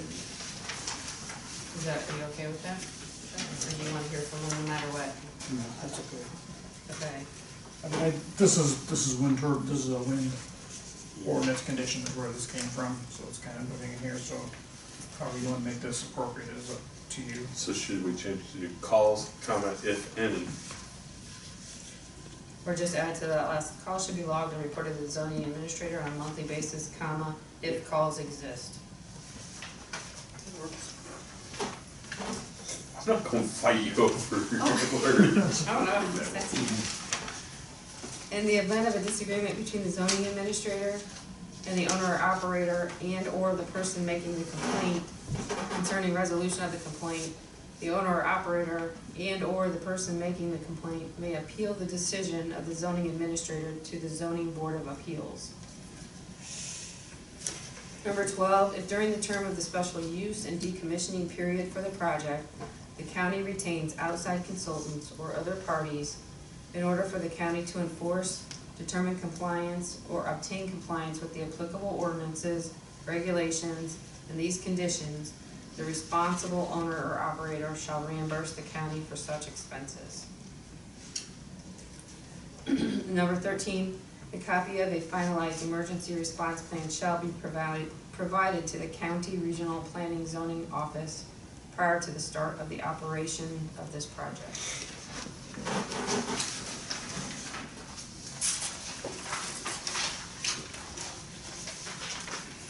Okay, so number 9, does anyone have any recommendation for language to add regarding the, let's see.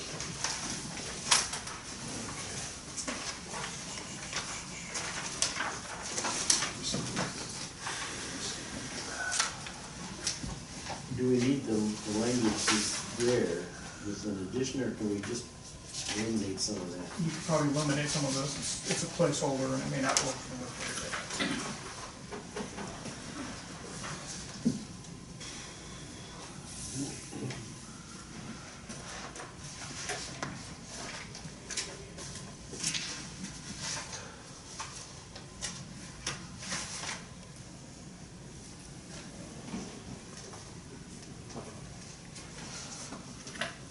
So we don't want anything more than what was in the application as far as a plan for decommissioning? Or is that the intent of this?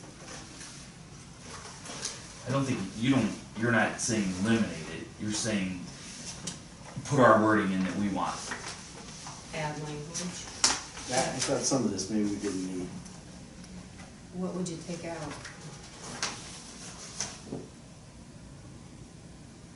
There's things that we have to include as well, like the updates. How often is this supposed to be updated? But that's part Well, of, that's part of that's part of number 7, section 36-647. Got it, so we need to leave that. Yeah. Yeah, so it's part of our ordinance. You don't necessarily have to restate it as a condition. The additional information we need to restate, or need to add them to number 9 or add as another point is the amount that we want to require, if any. Okay. Upon project development, a surety bond be issued listing Livingston County as the sole beneficiary in the amount of $135,000.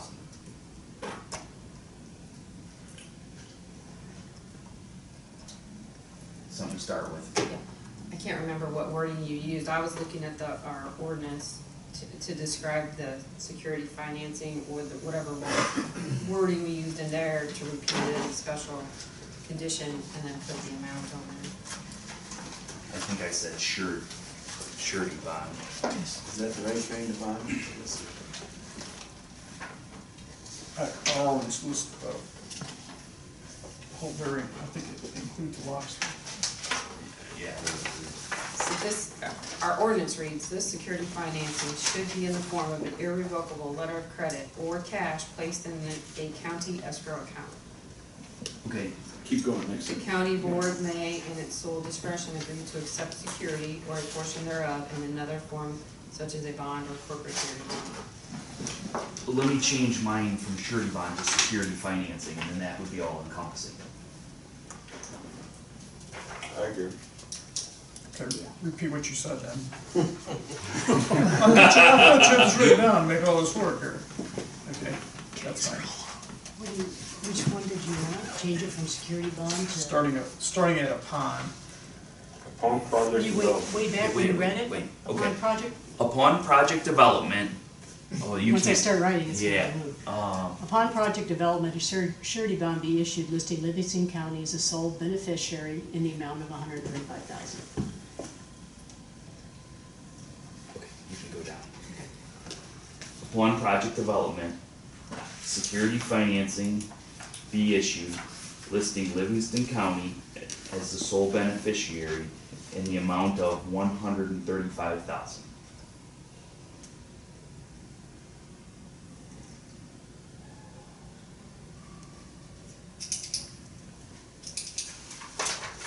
By project development, Mike, do you mean project once it's completely constructed, or implementation of construction?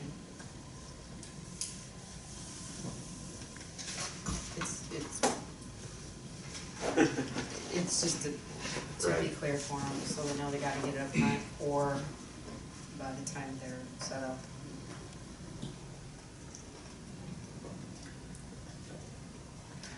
Prior to occupancy permits being issued for Do you issue an occupancy it. permit?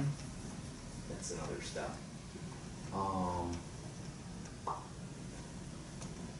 Prior to it going online. That's what I was thinking, I didn't know how to word it. But the development's already done at that point. Right. The physical assets are already there. And I would say that we need to have it prior to all the construction of the assets. So as it's rated prior to improvement location permits being issued, to ensure that the property can be productive after this project is ended, and then, did you want to add your sentence at the end then? Yeah. Because that way, that gives you the time frame as to when it can be done, and then it adds the amount that you want it to be in. Okay. Yeah, that's where I was intending the line to be added. So, is at the end. so does that cover the time frame we're looking at then?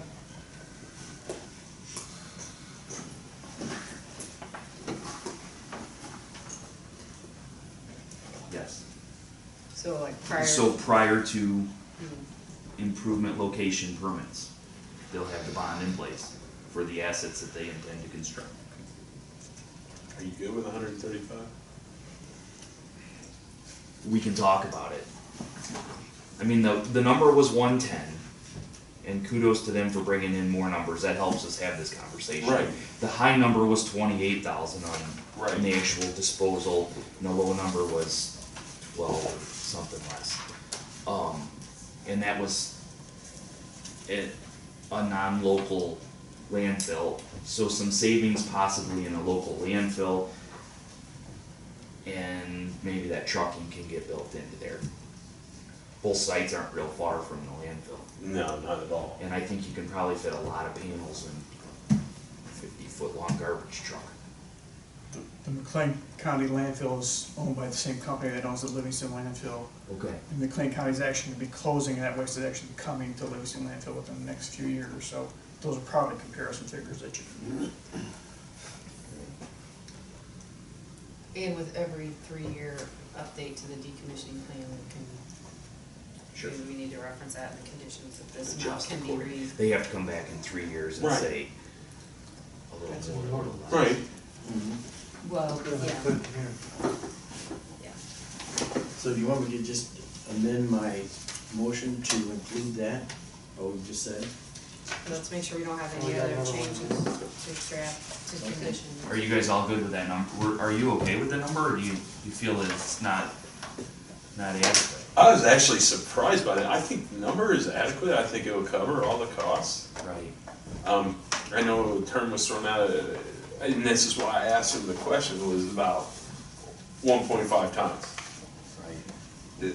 That'd take us more in the 175 range. I'm good with 135 because that's still over the highest estimate. It shows we're not out to whatever. I was sort of surprised with how much you have dwelt on this, that it was actually that close to the number he gave. And the only reason I dwelt on it was because we weren't seeing those numbers. Right. We were getting the recycle numbers, the reuse numbers, and that didn't mean anything to us as the county. we're gonna have to throw them away as the county. We're not peddling solar panels. Is my thought. Well, that, one of the meetings, somebody threw out 1.5 times, and it'd be a number around about 160. Right. 60,000. That's actually where I was thinking we would end up at it. So that's why I asked if you were good with that. This is still more than his worst case estimate at 128, so that means we make sure that we have the trucking covered and we're working in good faith. My thing is, say 3 years from now, something happens with Pontiac landfill and we actually have to truck them a distance. You know, I'm not. Remember, we got a recycling outfit right here in Pontiac that takes all of that kind of stuff and grinds it up. This is true For free. too. They would take solar panels? Sure. They take TV sets. Assuming they're still around. Yeah, ATRs then. Let's assume worst case, we got home away somewhere, someplace more. And so, is 135 versus 160 Let's that see. big of a jump to 135. it's not really 135. unreasonable? I'm good. I think it's reasonable. I think it's good faith to them. They brought everything that we've asked. And then some, yes.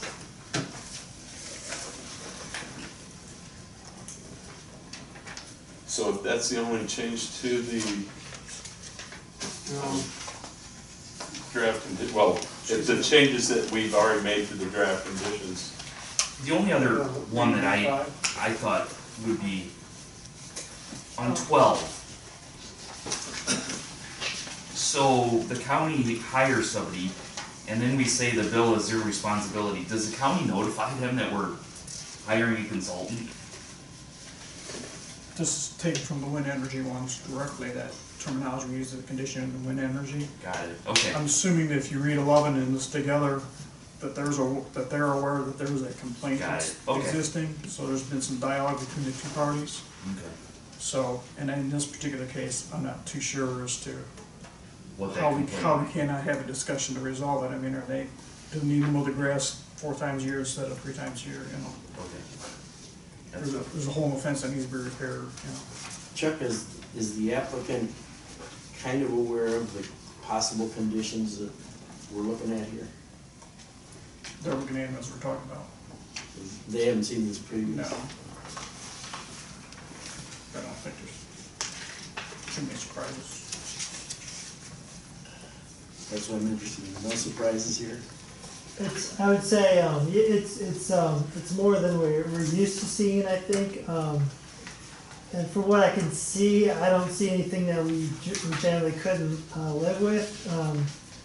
I think, I guess 12, it seems maybe possibly a little broad, and it's, in terms of, I think it's captured in sort of what types of things that you could bring in outside support for, but I would just want to make sure that that wasn't sort of an open box of if a new group came in and didn't like solar, that there wouldn't be a way to basically shut us down through ongoing sort of outside processes.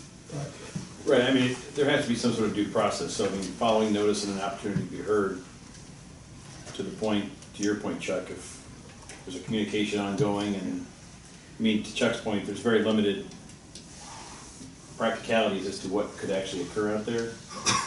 So, to your point, I think a conversation will be had, a proposed resolution would be presented and ultimately agreed to, and Well, number 12 really only to deal with something where you're not complying with applicable ordinances, regulations, laws are on the books, and these conditions.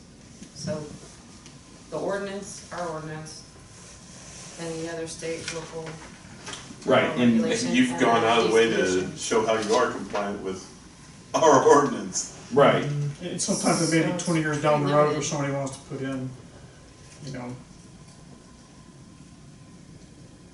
100 more solar panels or what, they have to comply. It's just kind of reinforcing complying with everything that's there, kind of a duplicate of doing that. But I mean, as far as a new group coming in that you feel would be opposed to solar, the only thing they could really, if you're outside of the conditions, if you're operating outside the hours that are listed in the conditions, and that would be their only grounds for This isn't, that surely isn't the intent for that to be for an outside group that's opposed to solar.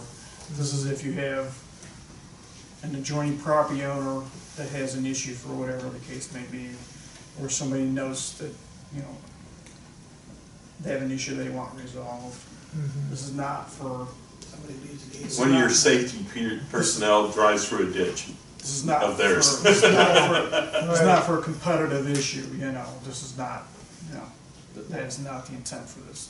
Just make sure that you operate it the way it was intended to be, as the way it's presented and intended to do that. If you feel that language can be changed to better reflect that, I'm always open to discussing it. Yeah, and I'm just reading it from the eyes of sort of financing the project, and I think it's encompassed that its scope is limited enough. And so I would just look at it from a financing perspective of, is there any sort of open-ended liabilities that could doom the project, basically? And I think it's covered here, that is not the case. That is certainly not the intent. Yeah, yeah, And then we have that on record. yeah. That's fine. That's good, we got the court reporter.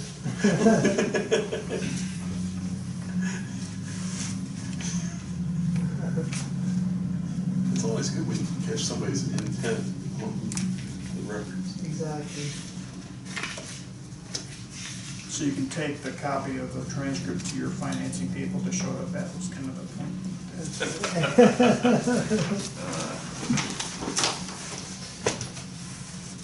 Joan, are you still satisfied with 5? Yeah, Or I are reread you? it. I reread it, I'm okay with it.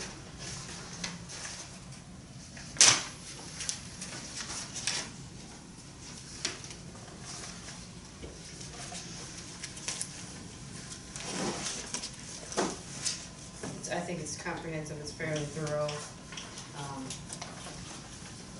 It's not what we normally do, so that's why I questioned it and wanted to take a little time to think about it, but it's, protects the county and the special use permit process adequately. Leaving it as it is. Can I maybe ask a question that may clarify it in my head a little bit? Usually with a special use permit, aren't we dealing with the actual owner of the property? Here we have a leased section of property, so we're not actually giving the special use to the owner of the property, but to the person who's leasing the property. So by wording it the way he is, the lease can still change with the special use as long as it's for that intended purpose, can remain without having to totally disassemble everything, get new approval, and restart everything. Am I off I base here? didn't mean to insinuate that I would ever think that was feasible. No. But it does,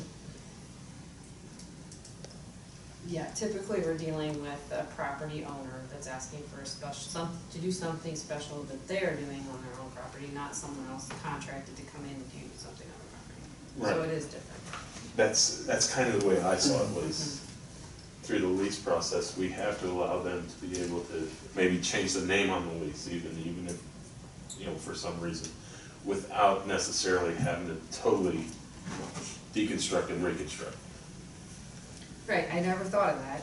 I never thought that was the intent of this. It's just Right. that, we asked for a lot of financial information on the company, and we're looking at their plans and their processes, and they sell it to some fly-by-night that comes in and it falls to pieces, or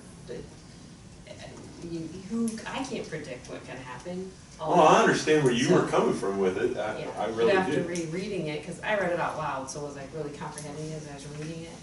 No. But after rereading it, I think it is thorough. I think it's comprehensive. I think it covers any interest the county would have fairly well. And let me, for your sake also, let me come back to number 12 for just a minute. With a practical scenario that could happen is that if you're putting that in there, and if you do hit a drain tile, you failed to repair it, they may not even know they hit it when they put it in there, it's failed to be repaired. It's a major drain tile that drains a lot of piece of property. There may be some instances in there where there has to be some consulting as to exactly where that drain tile is coming from, how it's going to be repaired, how it should be, to just make sure that tape. I think that's probably the practical scenario as to where that would come into effect at. Assuming, yeah, we didn't do that ourselves, basically, if we were not responding to that request, then you would have the ability to do that, right? If for some reason you decide that you'd say, well, yeah, there's a pole there, but no, we didn't break that tile, well, then if you did, who did, or how did it happen, or whatever the case may be. Yeah. But they have the opportunity, the first notice is them, they have the opportunity to fix it. Of course.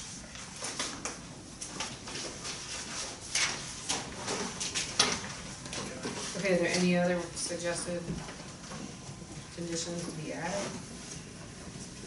Revisions? We've got our draft condition. Okay. Any other discussion? Call for the question. Agreed.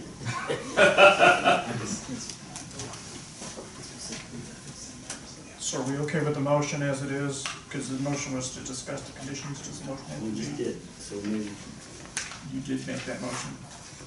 We discussed and accepted, right? Well, we Draft had, conditions. we discussed, yeah. So, now we're good. Draft We're- conditions as amended. Yes. Right. You want, we can withdraw the motion if you want and state it the way you want it. Yeah. That was the intent of your motion. Yep. And the intent of the second. Absolutely. now we move on to the other one, right? Well, we gotta vote on it. Yeah. Well, I just gotta figure out where I dumped all the paper that, so. They're right here. We're good. So you've got your motion and your second. I got that written down, yeah. Can I ask one other question? Sure. On number 8, can you at least state the intent of what that provision is for?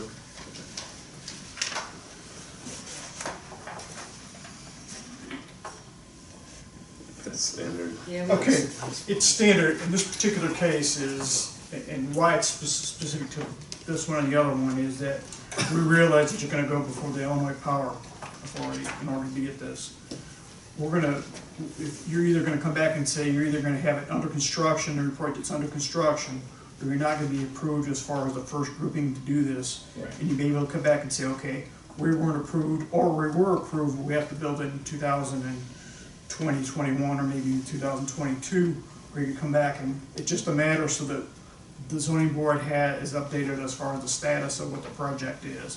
You know, we're approved, yes, we're gonna build, or we're building it, or we're approved, we're gonna build it here, or we're not approved and the project is gone. Gotcha. So it's just a status, so we kind of keep track of the status of the project. That's the intent of that. Okay. Thank you. All right, call for the question.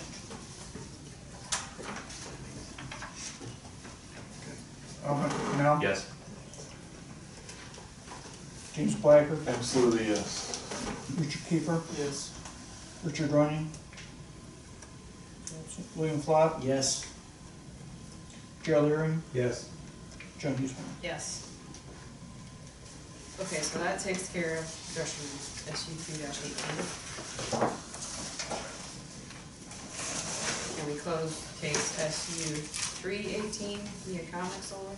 Make a motion to approve SU 318 with the proposed draft conditions identical to that of SU 218. case SU 218.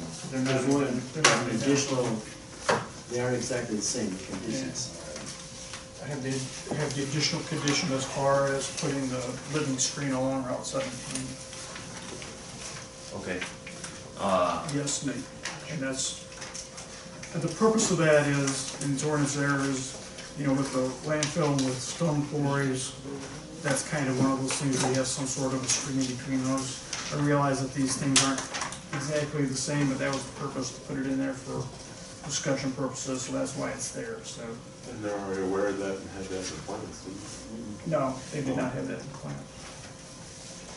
Alright, so how Why do we, not put it in there? I don't have a copy of that draft conditions, so I don't know how the wording goes. Is that a problem? I think we can do that. I mean, yeah. It's something that, you know, it is an expense for us, but, you know, we wanna do what you all need us to You do. got it, got it on there. What number is that draft? 14. Okay, 14, so, okay. yeah, so that's number 14, I'll just read it to you guys. In addition to the evergreen hedge proposed on the plans for this project, the county also requested a compact evergreen hedge be placed along the northern edge of this project site between the Route 17 right-of-way and the placement of the solar energy project. Only question I have on that, wasn't that supposed to be farmed? And that's That why. strip? No. That wasn't the, what, He said it was farm. On the north side, Yeah. in that case, we actually, we have to verify that, cause we do have, as it stands now in the site plan, I believe our fence is next to the road, right, adjacent to it. So, I can't confirm that we are planning to farm it this time. And that's the one also with the, whatever the name of it is, pond, the wetland area up on the left corner, on the corner of it. Northwest corner. Northwest corner. Compact evergreen hedge. A hedge says it's continuous. Compact evergreen. Is that what someone wants, or is that just the verbiage you pulled? That was verbiage I pulled from something else, put it there. Evergreen is, it's a leaf year round, so if you use it as a screen, it serves as a screen year round. But compact evergreen hedge. Let's just leave the word hedge out. Compact evergreen. Compact evergreen barrier. We often use the term, vegetative buffer. Vegetative buffer, I like that. Yes. That's what I was- Evergreen, okay, so my amendment, or my motion still is out there. So my motion is to accept SU 318 with the draft conditions from 218, along with an evergreen vegetative buffer to be located on the northernmost portion of Project site. project site. Northernmost portion, did you say? Northernmost portion of project site.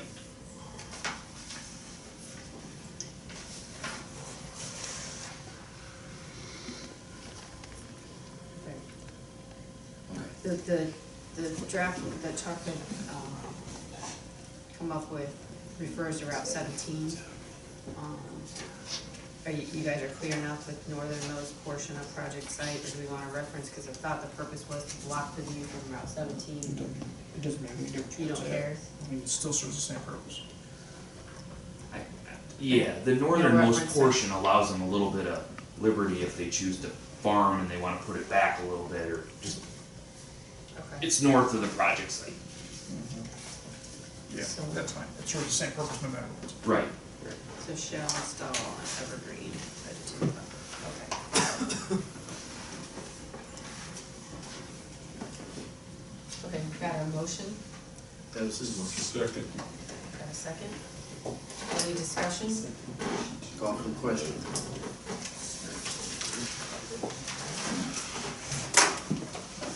Michael Cornell, Yes. James Blackard. Yes. Richard Kiefer, yes, William Flott, Yes. Joe Leering. Yes. Joan Hussman. Yes.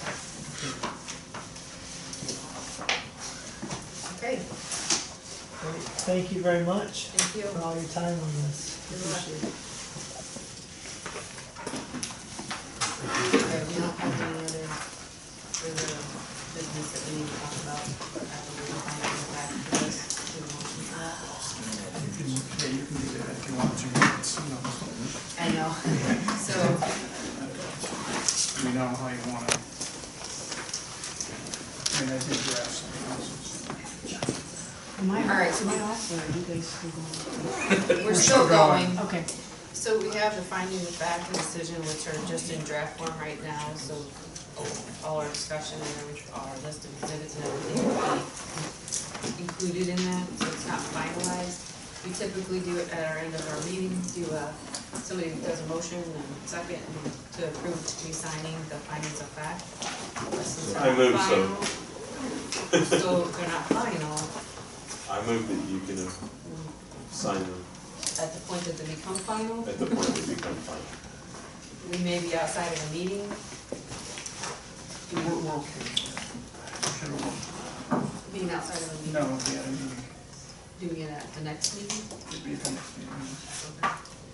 I'm okay with that. Do you wanna do the motion now or wait till the next meeting when you have them finalized? That's up to you. Let's do it the next meeting. Yeah, because we're just coming back and what? No, no, we're supposed to find out tonight.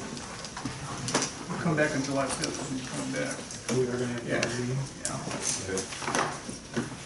That's why, because the county board committee doesn't meet till the 10th, so findings of fact can be approved before the county board addresses it. So Is that a regular meeting or a continuation of this? it is a regular meeting. So it can be regular. So we did have stuff come up to fill that meeting? You did. Cool. The time on that, what time are they gonna be? You wanted it 7:30, you got it 7:30. Good, okay. You ready for a motion to adjourn? Just for your next meeting. That's what I was asking, if you have it. Ah. For your next meeting, you are gonna have another solar farm. Where I go? Yes. So this is a briefing as to what that is, so you have an idea as to what Didn't you already? you're discussing. This is a different site, Oh. Okay. okay? There's gonna be two. No, we'll just do it in one. The other one is on hold. We're just doing one. Okay? Alright, so any public comment, report of officers, general discussion? The only thing I would say is, we've established what we need, want, and whatever. I understand that, yeah. Expeditious if they come in Yeah. and have the stuff without dragging it on. Yeah, I understand, yeah. Motion to adjourn. Motion to adjourn, Second. second?